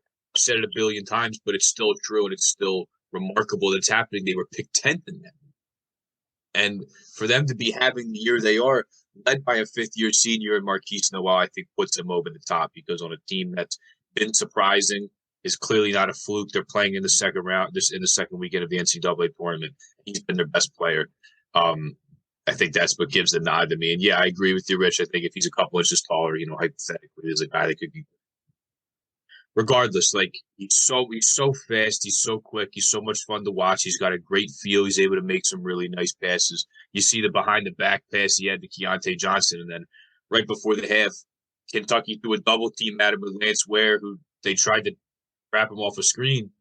He couldn't cut him off. Marquise Noel just ran right around him. Yes. Right before the half, those the no-look lob to Naquan Tomlin. Yeah. He's so much fun. As a little guy, you have to be quick and you have to be fast. You got to be able to find guys to make up for that lack of height. So, unfortunately, this isn't really like a build of a player that has a lot of success. A couple years ago, Carson Edwards, awesome college player, but unless you have a great and special knack for Chris Paul, who's a terrific passer, but you have a skill like that, it's kind of hard for these guys to break through. But nonetheless, Marquise Stillwell's a hell of a player, and I'm very happy for him that he gets to not only keep playing in the tournament, but he gets to go play in front of his probably a lot of family and friends at Madison Square Garden coming up this week. Oh yeah, definitely. Yeah, my opinion is I would have given the nod to Noel, just because I think he has to carry a bigger burden for K-State than Kalkbrenner. I know that it's obvious Kalkbrenner's value to Creighton when he was sick and what happened to, the team didn't play nearly as well. But I think it would even be more disastrous for K-State if Noel was out. So yeah. So what other guys do you like? What guys do you like on this list, Bunni? I mean, how about Devo for Arkansas? How special was he against Kansas? Devo all year long has been known as your lockdown defender. All of a sudden, he's a gamer like that. He's kind of been like that all year. He was hitting open jumpers. He was going to the hole. He was just, I mean, for me personally, it was the most exciting performance of the weekend. He was special, even more than Noel over against Kentucky. Devo was something else in that game. And I mean, I said he's already a lockdown defender, and now in that particular game, he took over the game offensively the way he did. Woo! That was fun to watch. Yeah. I mean, it's looking more and more.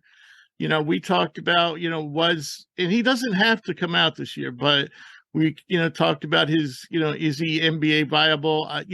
He's not, I think he's 6'3" or 6'4". So he's got the size.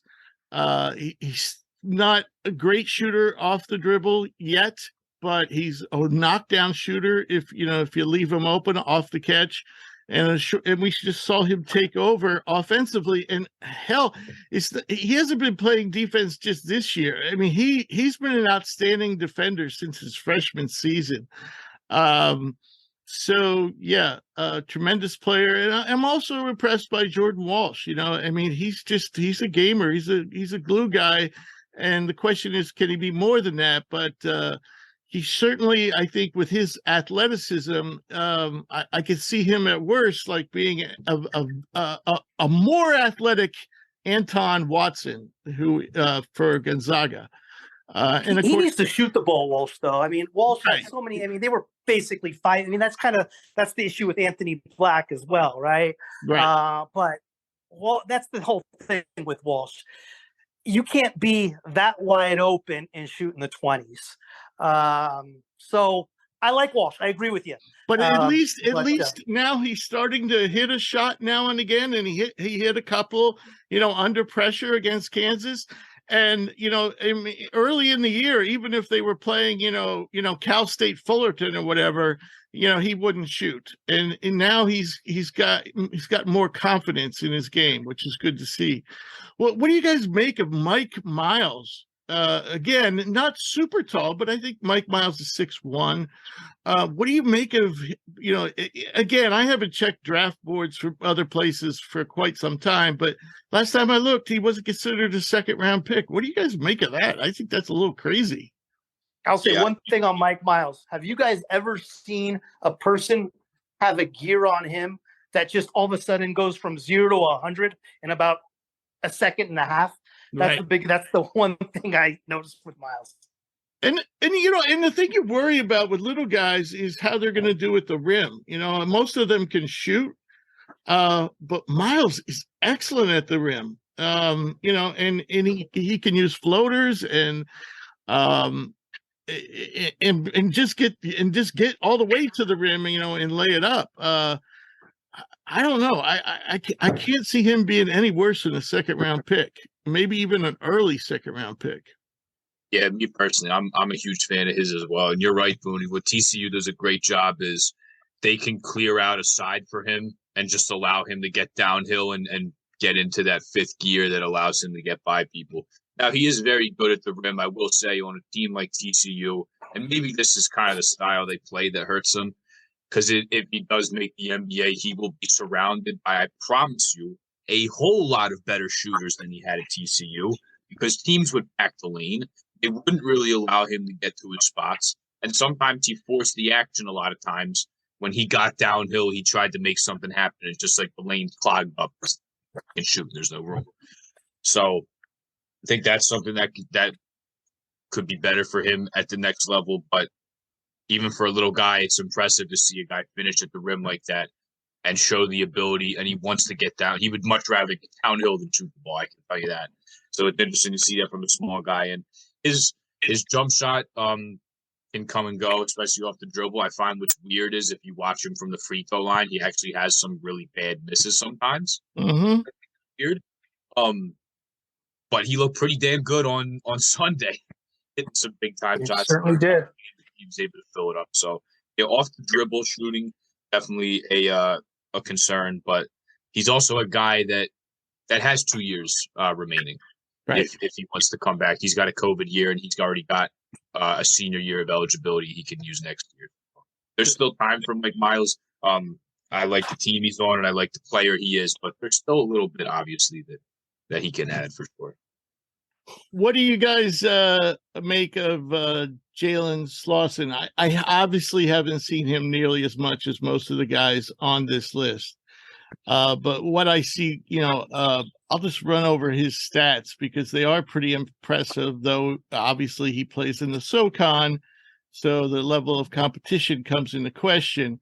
But on the season, as I said, he ranks either first or second in the SoCon.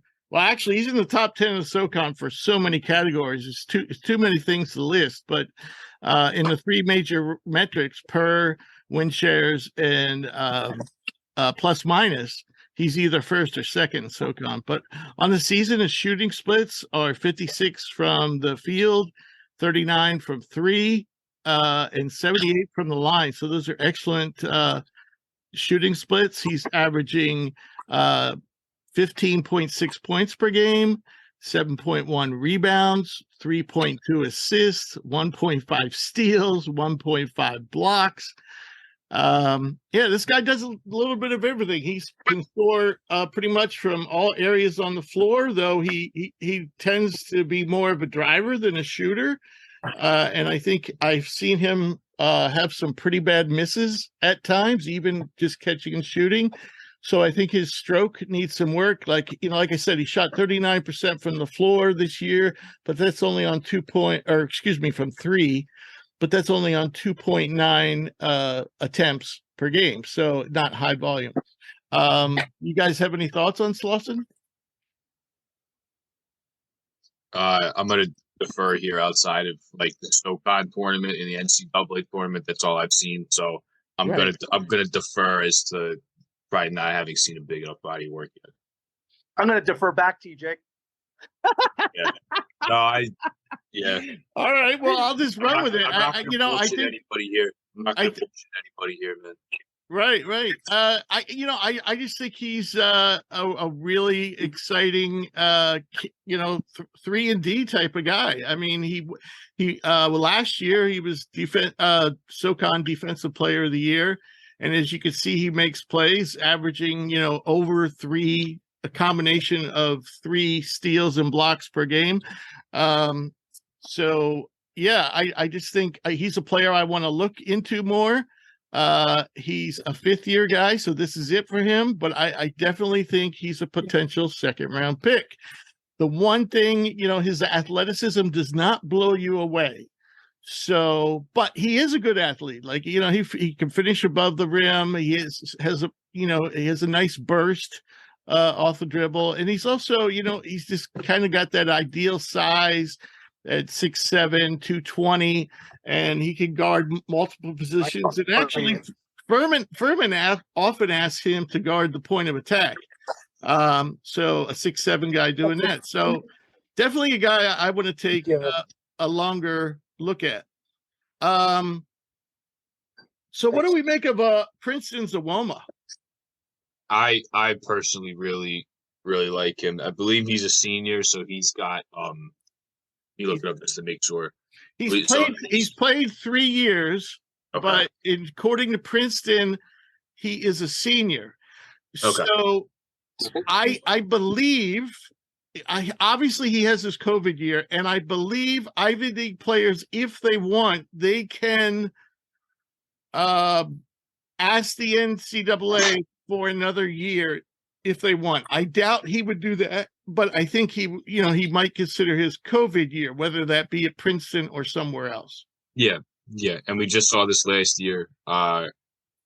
I from Princeton last year went to Colorado, and then Jalen Llewellyn ended up in Michigan, so it wouldn't be the first time. But he's big time. He is a total matchup nightmare. I've seen Penn try and put a big guy on him. I've seen Penn try and defend him with a guard who can slide his feet really well in the perimeter just to keep their chest in front of him and keep themselves in front of the ball. And regardless, Penn was competitive in all these games, but Tosan was able to get his. And that's what it comes down to. The first time they played, I think he had 26, 7, and 3. I mean, he's just big time. I mean, if you're going to help on him, but he can't really shoot, but he's going to be able to get by your bigs. And then if you're going to double him, he has the IQ and the ability to kick the ball out, and he can finish at the rim as well.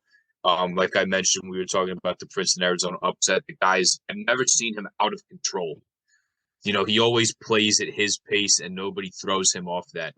And maybe this is a bit of a lazy comparison. Anytime you see this you see a player like him, but I was like, he kind of reminds me of Kyle Anderson a little bit, strictly from like a pace standpoint.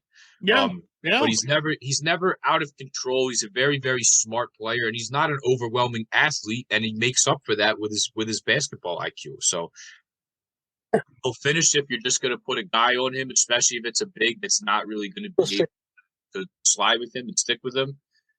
And if you're going to double him, well, he's going to kick it out. So he's a very, very smart player, a very unique player at that. You don't see too many bigs have the ball handling and the passing skills that he does. So he's certainly an interesting player. And I'm glad that people are seeing just how unique his skill set is on a national stage now that Princeton's doing it. My thoughts, was, it's 6'8", 220, and he looks like he has good length too. What I love about him is, for his career, 1.63 turnover ratio. He's led the Ivy League this year, actually 2 straight years. He's led the Ivy League in assists. So he's definitely far more of a driver than a shooter, and he's not a good shooter at this point. I think he may have had the worst miss in the whole entire tournament. I don't know if you guys remember that. He was on the wing of the left side, and he tried to attempt a 3, and the ball didn't touch the backboard, didn't touch the rim. But he's definitely, he's somewhat improved, both from the free throw line and from 3. Of course, he's only attempting about 1 3 a game. This year he's at 30%.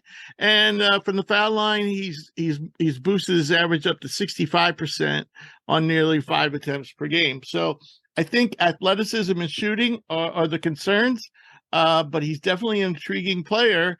And I wouldn't write him off quite yet, because as Jake says, he makes what he has work for him, and you don't find many 6'8" players who can handle the ball and distribute the ball like he does.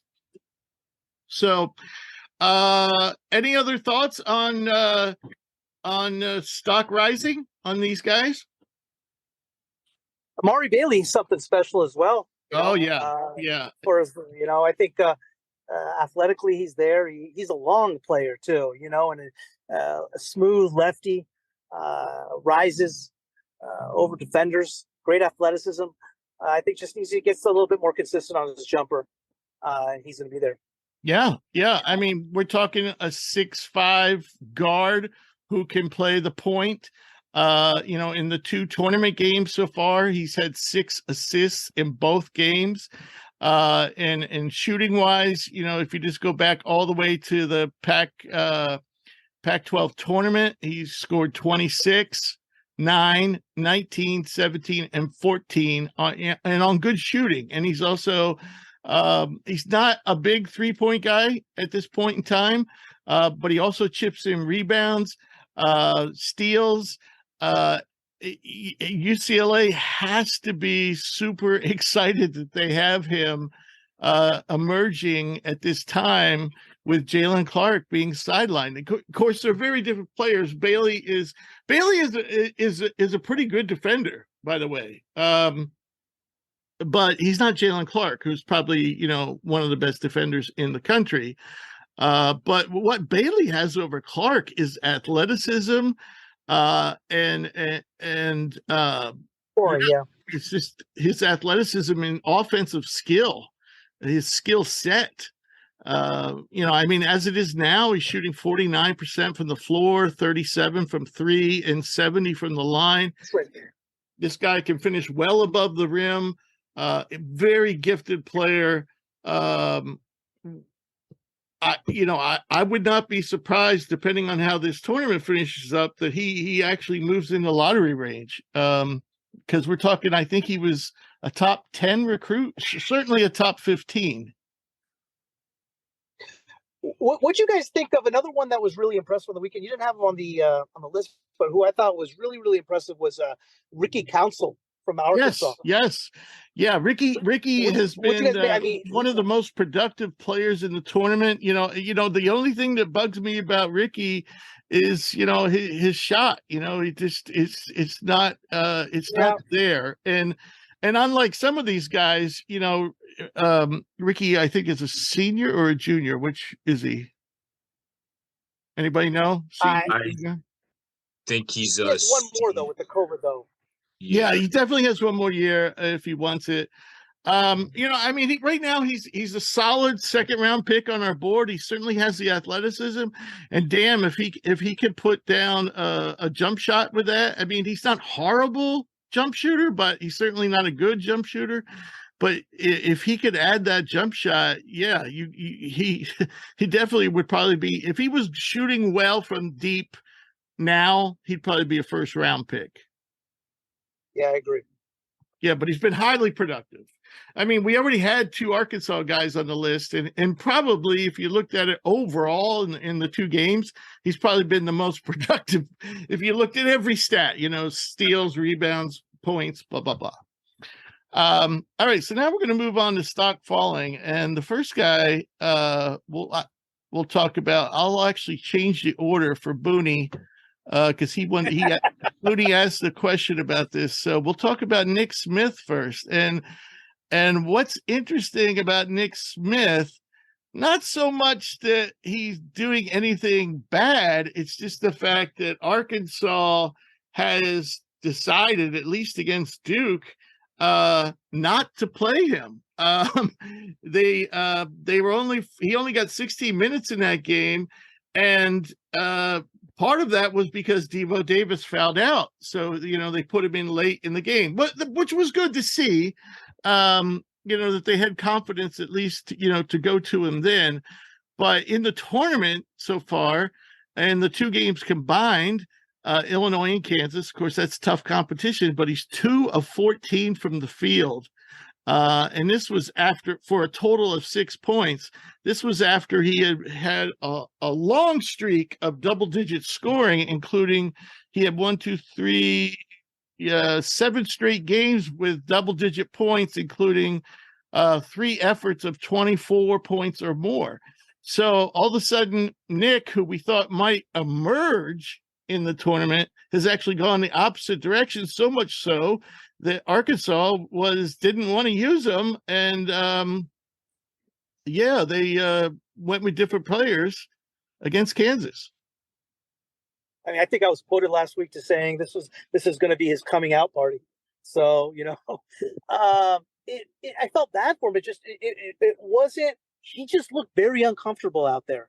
Right. Just wasn't doing anything. He just never got to his spot, it seemed. He just was never in rhythm. He just never really pulled the trigger. He did not seem like he had a lot of confidence. Felt extremely bad as far as watching him play. I don't know what happened. So, I hope he plays better. When you come into this, and of course I'll never know what it feels like, but Most people won't, but to be considered, like a top 10 pick or a top 15 pick, like he was, then to have, the injuries and, sparse playing time, I would think that in the back of your mind with all these expectations, it's got to be a lot of pressure. Unlike, say, somebody like a Drew Peterson, who nobody expects anything from, and, everything, anything he does, above average is just icing on the cake. So I just think there's probably a lot of pressure on Nick, probably not unlike a lot of people who came into the year expecting to be lottery picks. Early in the year, most people had him number 3. Right. And I think we did as well. Actually, we may have had him 4. I don't remember if we had him 3 or 4, but he was one of the 2. That's the highest we had him. And I still have him in the top 10, and because I just don't feel like I've seen enough. Here's what I'm going to say, and it's all positive about Nick, is a lot of guys, and I've seen it over and over, a lot of guys would have packed it in. A lot of guys would have shut it down because they weren't playing at their best, and they don't want to have their draft stock fall any further. Nick at least has the balls to go out there, whether he's playing well or whether he's not. And the same could be said of his teammate, Anthony Black, who's not really played 100%, probably for at least a month. And I'm going to give those kids credit for actually showing up and trying to win, and not just win for themselves. They're thinking about their teammates, their school, their state. Nick is an Arkansas guy. And so to me, that says something about his character in a positive way. Yeah, I agree. I agree with that. The commitment is impressive because he could have just packed. I thought he was going to pack it in. He was going out to California. I said, well, he's done. How is he going to do school and stay eligible? I don't know how that happened, but good for him that he stayed on with them. Yeah. As some people did predict that he was not going to come back. But yeah. And he's been on record as saying, I came back to win a championship. And he came back for his teammates. So, yeah. Did you guys see Judah Mintz declare for the draft? You did? Yep, yesterday. I didn't even know you could do it already. Yeah, he declared. Well, with the option to come back, so I think he's just kind of trying to get a feel well, for that's not surprising at all. Yeah, that's not a bad decision at all. All right, so the next guy is another, in that Nick Smith range, a lottery pick, a top 10 guy, a top 10 recruit, and that's Keontae George of Baylor. And people, they were saying, he's just been kind of dreadful since he injured his ankle versus Texas on the 25th of February. And ever since then, his games, Iowa State 3 of 10, then they played Iowa State again 3 of 10, then they played Santa Barbara in the tournament 2 of 9, and then against Creighton he was 1 of 10. Not doing a lot in the assist department either, and of course not playing good defense, as most of that Baylor team cannot play good defense. So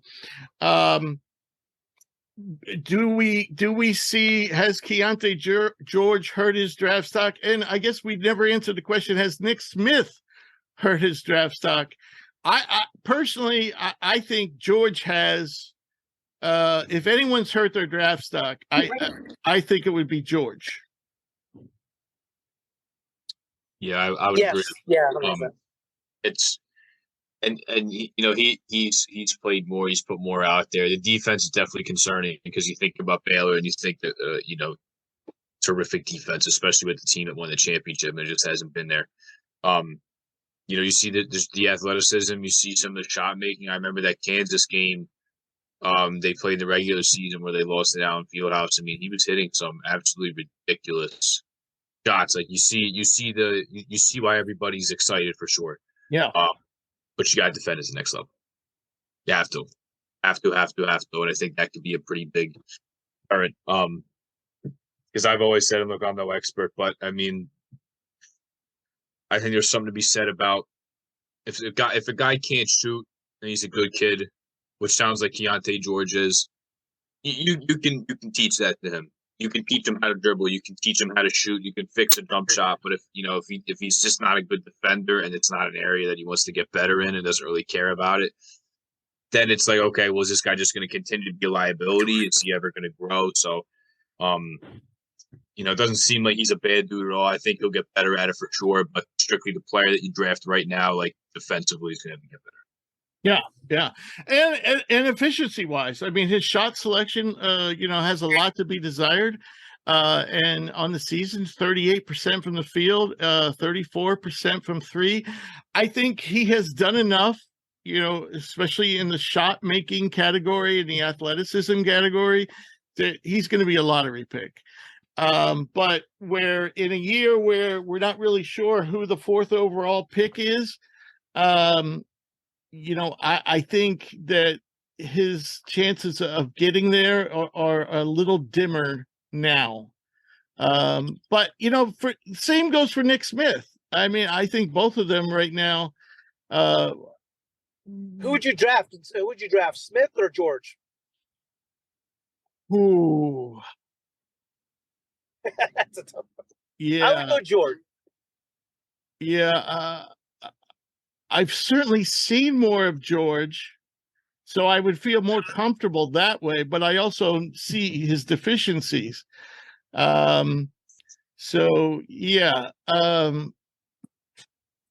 Yeah, that's a tough one.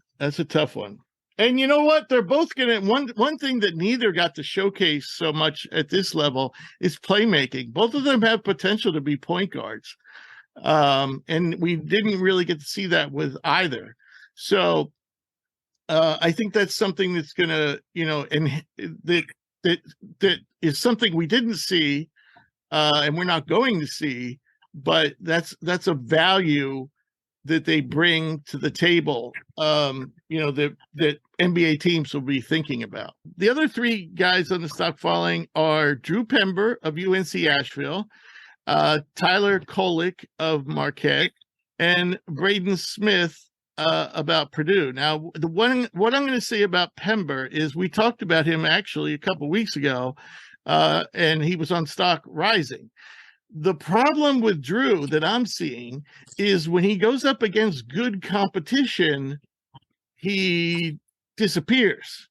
He had 13 points against UCLA, but he also had 7 turnovers, something that Bunni pointed out when we were talking about Drew a few weeks ago. So the one thing I'm concerned about with Drew, and I probably need to go back and look through his games, where he's played better teams, but he just hasn't been able to rise to the occasion against better teams. As far as Kolek and Smith go, you have 2 not heralded players coming out of high school that had been very efficient playmakers, especially Kolek, Big East Player of the Year, and decent shooters. But both of them just disappeared in the tournament. The positive for Smith is he's only a freshman. Kolek is a junior. But they basically had horrible tournaments, and they already had, based on their physical traits, lack of size, lack of athleticism, they already have a lot going on for them. So, I just think that they're certainly not ready to actually be considered for the draft. Kolek could play 2 more years, and Smith could play 3 more years. So, you guys have any thoughts about Pember, Kolek, or Braden Smith? I think you said it. I think we summed it up a few weeks ago with regard to Pember. His field goal percentage for a big guy too in that league was a little confusing. It's much lower than I thought it should be. Well, he's a perimeter player. Yeah, no, it's true, but he's in that conference too. You'd figure he'd be more like 57, 58% from the floor, not in the mid 40s. So I get it, but I'm with you.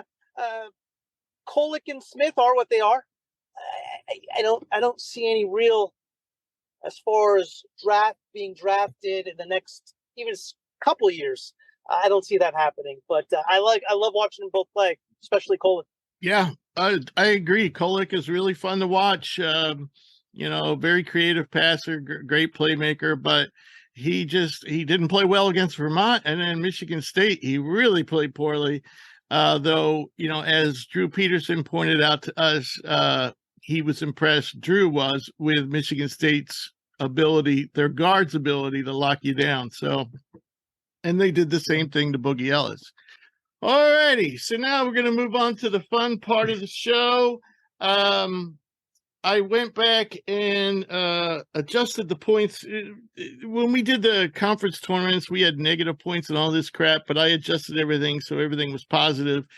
And so for our postseason part of our prediction contest, Jake is now officially in the lead, getting 63 out of a possible 140, or actually getting 90 out of a possible 143 points, where Bunni and I didn't do so great in the first 6 tournaments. So we are trailing Jake, though we have more overall points. But based on percentage, Jake's got us. So, and of course, we did our bracket picks last week, and we had a point system for getting Final Four picks and in the champion and the runner-up. And we had sleeper points you could get for your sleeper teams, but we're going to add that all up at the end of the tournament. So we won't worry about that now. But what we're going to do is we're going to make our Sweet 16 and our Elite 8 picks, and they will be worth 5 points each. And we'll just throw that into our postseason scoring system. All right. So, Bunni, why don't you lead us off? We got Michigan State versus K-State at Madison Square Garden. I mean, is Tom Izzo something special year in, year out, no matter what team he has? He always seems to just get it done. But I like K-State. I like their explosiveness. They've been consistent all year long. And look for Mr. Noel, a.k.a., as Calipari said, the little guy, to put on a show on Broadway. K-State. Wow. I thought, Jake, what do you got? I'm going to go with K-State as well. I feel like I bet against them a couple times this year, and I'm like, they had a great year, but I think they've reached their peak. I think they're done, and they just end up winning. So I'm going to roll with K-State here. Love the story.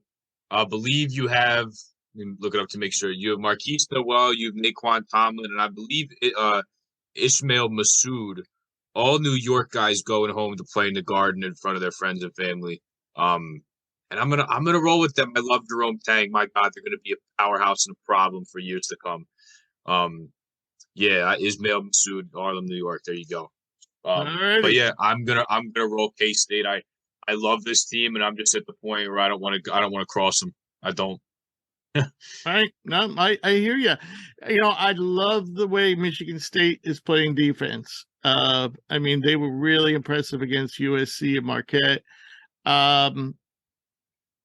This is a tough game to pick, and I think I'm more picking it with my heart than anything else, but I'm going to go with K-State as well.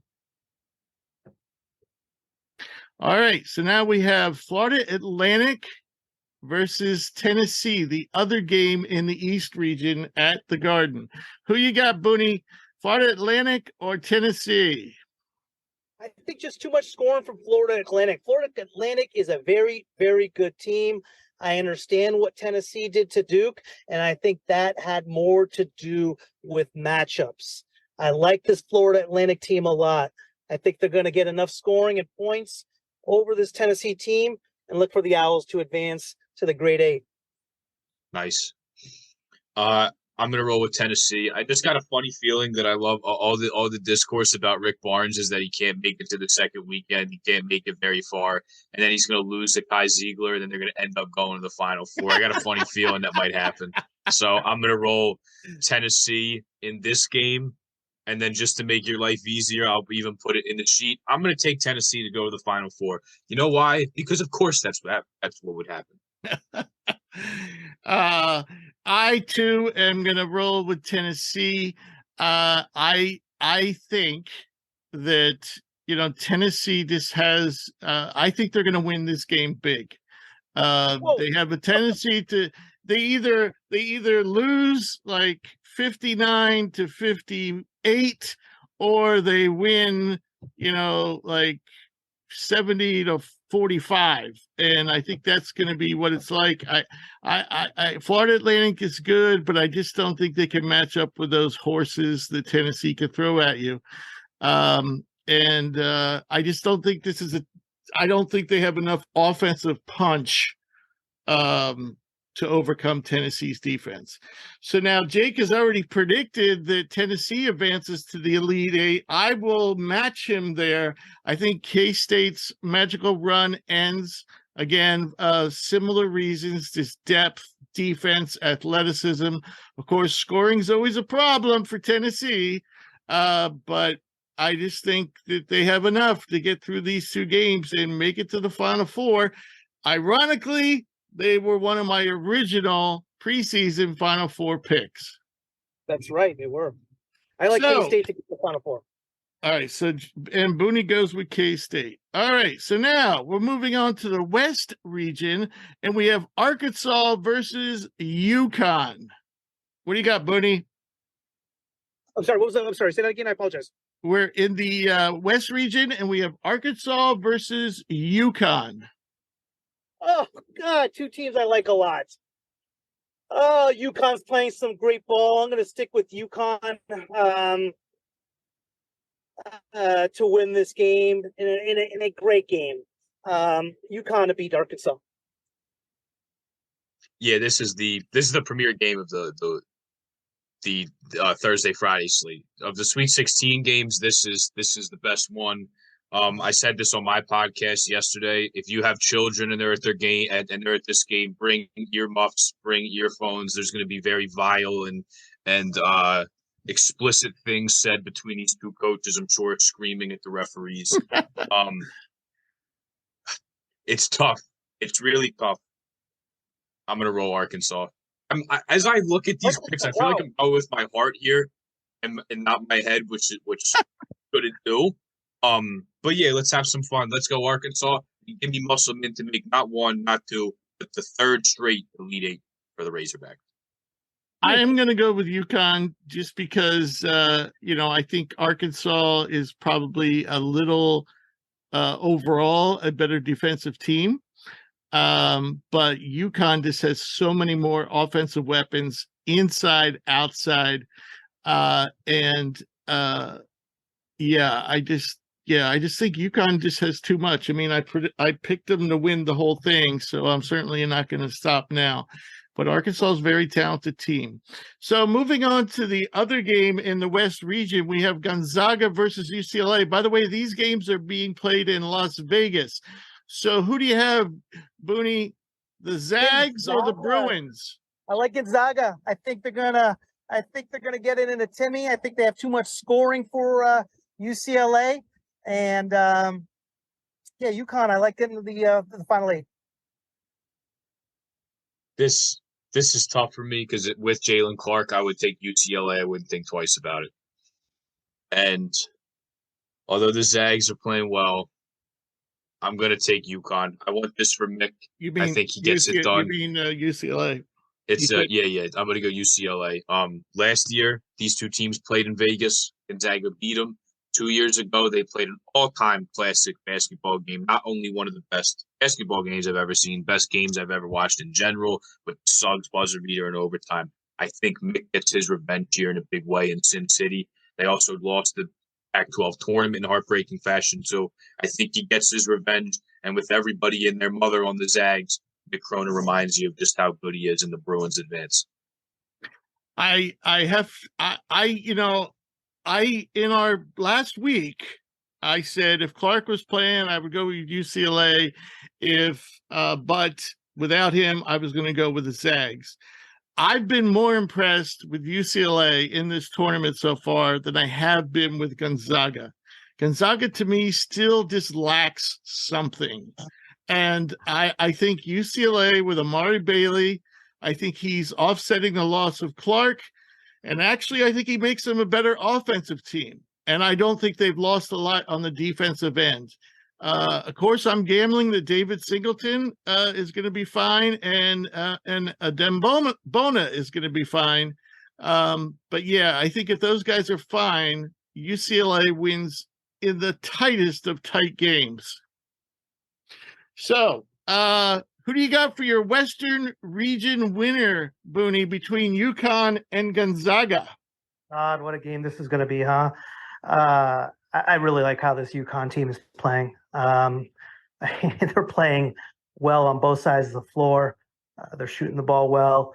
I like UConn to win big over Gonzaga. Wow, big. Yeah. Big. I think it's going to be a blowout. I think it's going to be one of those 102-71 games. Wow. Yeah, I said it here. Yes, you did. But you know what? That might be good for Gonzaga, considering my predictions. Right. So, what do you got, Jake? If I was in Booney's position and I had his championship game, I don't think I would pick UConn to beat Gonzaga by 30, but I do think they would beat them handily for sure.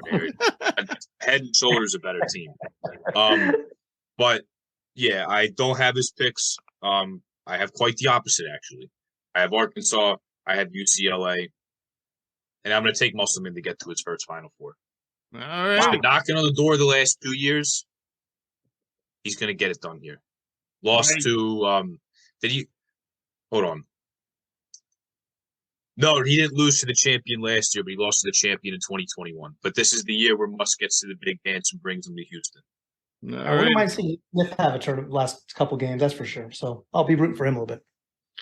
All right. I'm gonna again I picked UConn to win it all, and I'm not even sure. I have UConn versus UCLA. I'm not even sure that UCLA is going to be there, but I feel more confident that UConn will be there, so I'm certainly going to ride with UConn to get to the Final Four. All right, so now we have in the South region, we have these games, by the way, are being played in Louisville, Kentucky. We have San Diego State versus Alabama. I'm going to go Bama. Just too much talent, and they are defending right now. And I just don't think San Diego State can put up enough points to stay with Bama. I think they're going to make it tight. I think this is going to be a 7-point game most of the game, and we're going to see Bama pull away at the end. But I like Bama to get home. Yeah, I'm gonna roll with the Aztecs. Let's have some fun. Yeah, let's have some fun here. As much as the more and more I look at my picks, the more I think I'm just not going to hit one. But I'm gonna roll with the Aztecs here. Depth, experience. They're gonna slow the game down to a snail's pace, unlike what Alabama does. They're gonna defend 3-point line well. They're gonna be in this game. This is gonna be a closer game than people think, I believe. And I think they're gonna end up getting Alabama out of this tournament. And Brian Butcher, after never having won a game in the NCAA tournament, finds himself 40 minutes from the Final Four. Nice. I too think that San Diego State's going to be able to muck this game up, and they have good depth. They have big physical players. I think they're going to give Alabama everything they want, or more than they want, actually. But as much as I hate to say it, I do think San Diego State has a shot, but I'm gonna go with Bama here. All right. So the other game in the Southern region is Princeton versus Creighton. Who do you have, Bunny? I like Creighton. Their starting five is a tough starting five, and they're starting to live up the hype they received in the preseason. They're starting to function on all 5 cylinders. I picked this Creighton team at the beginning of the tournament to get to the Final Four. I'm going to stick with it, and so take that home against Bama as well. They'll beat Princeton, and they will beat Bama. All righty. Nice. So, Jake, who do you have versus Princeton and Creighton? Yeah, I'm going to echo exactly what Bunni said. I think Creighton gets the job done here. Unfortunately, Mitch Henderson and Princeton's magical run comes to an end. And Creighton beats San Diego State in what will be a great game if it were to happen. I think will be a 3 to 5 point game at the end. But yeah, Creighton, I think it matches up pretty well for them. I think they can give anybody a run for their money in this region. I'm going to take Creighton to beat Princeton, to beat who I think will be San Diego State. And Greg McDermott will finally get to a Final Four. So I love Creighton, love the way they're playing. And when you have Kalkbrenner inside, they're a nightmare for anybody and fairly compete. All right. Well, I definitely like Creighton over Princeton. I think that's going to be a big margin for Creighton. So now it comes down to who do I like between Creighton and Alabama. I picked in our collective bracket, I went with Bama. I think I'm going to go with Creighton. And that would give us a clean sweep. Maybe I'm making that pick a little bit with my heart, but I think if Creighton stays out of foul trouble, and of course stays healthy, they don't have the depth that Alabama does, but I think their starting five is actually more talented than Alabama's starting five as 5 players collectively. So yeah, I'm going to ride with Creighton, but they need a couple things to bounce their way, such as staying healthy and staying out of foul trouble.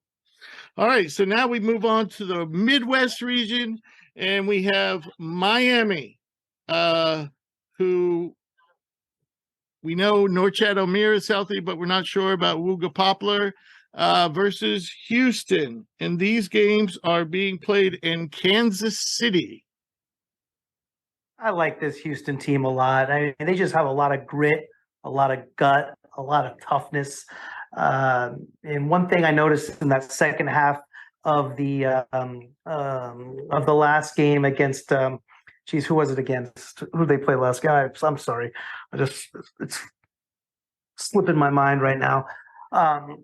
They started getting up and down a little bit in transition. They started scoring. I think they're going to take that same tempo. And they're going to do the same thing to Miami, and we know what they can do on the defensive end of the floor. All righty, Jake, who you got between the Cougars and the Hurricanes? Yeah, I'm going to roll Houston as well, especially if this is a game that Wooga Poplar's not going to be able to play, and I'm definitely going to go with the Cougs. Who, spoiler alert, they're still my champion and have been since I reset the page from last year and started to think of my champion would be here. So I'm going to roll with the Cougs here for sure. Yeah, Houston's another one of my original preseason Final Four, but I'm actually going to go with Miami here. And similarly to Gonzaga, I don't really like the way Houston looks.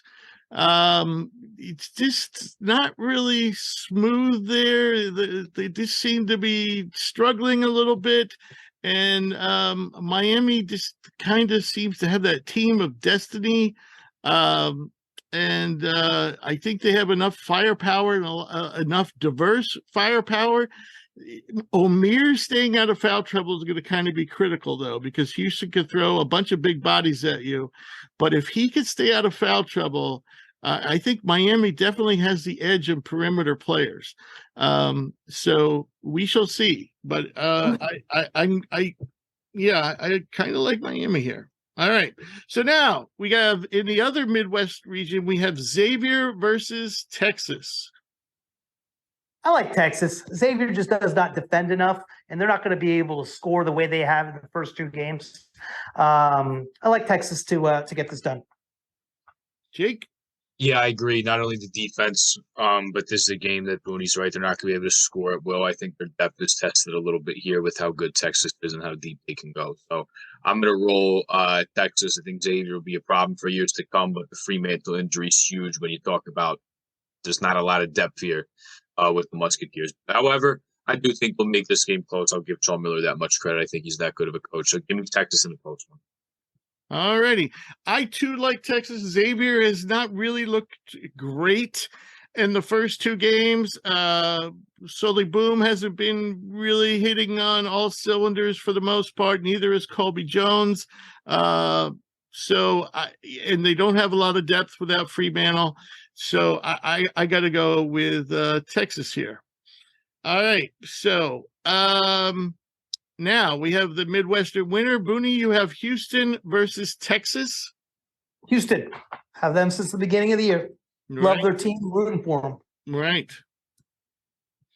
Yeah, I agree. I'm going to go Houston to beat Texas. This would be my favorite elite game if it were to happen. I think this is the best possible matchup we can do. Two screaming hot teams. So I think the winner of this game will win. I think that he has a legit chance to win the championship for sure. These two teams, if they see each other, I think the winner of that game ends up winning, and I think it'll ultimately be the Cougars. I think it's their year.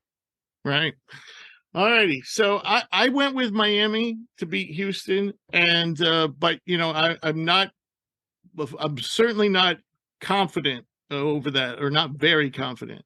But what I do like is no matter who Texas faces, be it Houston or Miami, that they will win this game. I like their depth. I like their balance. I like their ability to certainly play good defense, and they've started now to score on the inside and the outside. I love their four guards. So, yeah, I'm going to roll with Texas to make it to the Final Four. So the only change I personally made with my picks, well, I actually made two. I switched to UCLA over the Zags, and I switched to Creighton over Bama versus we had Bama – compared to what we did last week. All right. So we'll see what happens, gentlemen. We got one mailbag question, and Tucker says, hopefully it's not Tucker Carlson. You guys were pretty much on the mark with your tourney picks. 6 of your Elite 8 are still alive.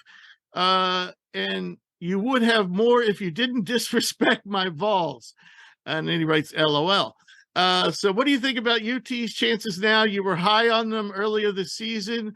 By the way, what's up with all the wedgie balls and weird bounces? All right, so we got 2 questions there. I guess we don't really have to answer the Tennessee question too much. I mean, we both, Bunni is going with K-State to win the East, and Jake and I are going with Tennessee. So, yeah, I think Tennessee is right back there. Of course, missing Ziegler, I think ultimately is going to bite them somewhere, but I think they have enough to get out of the get to the Final Four. Any other thoughts on them? I haven't been big on Tennessee all year. I'm not going to be big on them now. I think they looked as impressive as they did against Duke because it was a perfect matchup for Duke. And I thought Duke couldn't. Perfect matchup for Tennessee. Excuse me, perfect matchup for Tennessee. And I couldn't. And when Duke went in that zone, it changed the game. I don't know if the result would have been any different, but I don't think it would have showcased Tennessee's offense the way it did in that second half. Yeah, that's fair. That's fair. So I do know what he's talking about with the wedgie balls. I mean, having watched, I don't know if I have never seen so many wedgie balls in my life. I also saw one stick on, I don't even know what part of the rim you call that, the flat part of the rim that separates it from the backboard, and then the rim comes in. I saw a foul shot stick on that part. And then and what about Isaiah? Oh, I also saw one that went all the way up where the shot clock was. It bounced. So here's the deal with the wedgie balls. The wedgie balls, so in normal play in the regular season or conference tournaments or whatever it may be, the home team chooses the ball they want to use. That's right. Which usually is a much more worn ball. In the NCAA tournament, the balls are brand new. Second to that, each rim has to be across in every single game they're playing has to be the exact same as far as tightness, the exact same it is across the country. Normally, home teams will loosen up their rims at home as far as more of an advantage. These rims are extremely, extremely tight. When you have a brand new ball, when you have an extremely tight rim, you're going to get the wedgies. I think the weirdest thing I saw with all these weird bounces was Isaiah Wong's three-pointer, and I believe it was in the second half of that game. It hit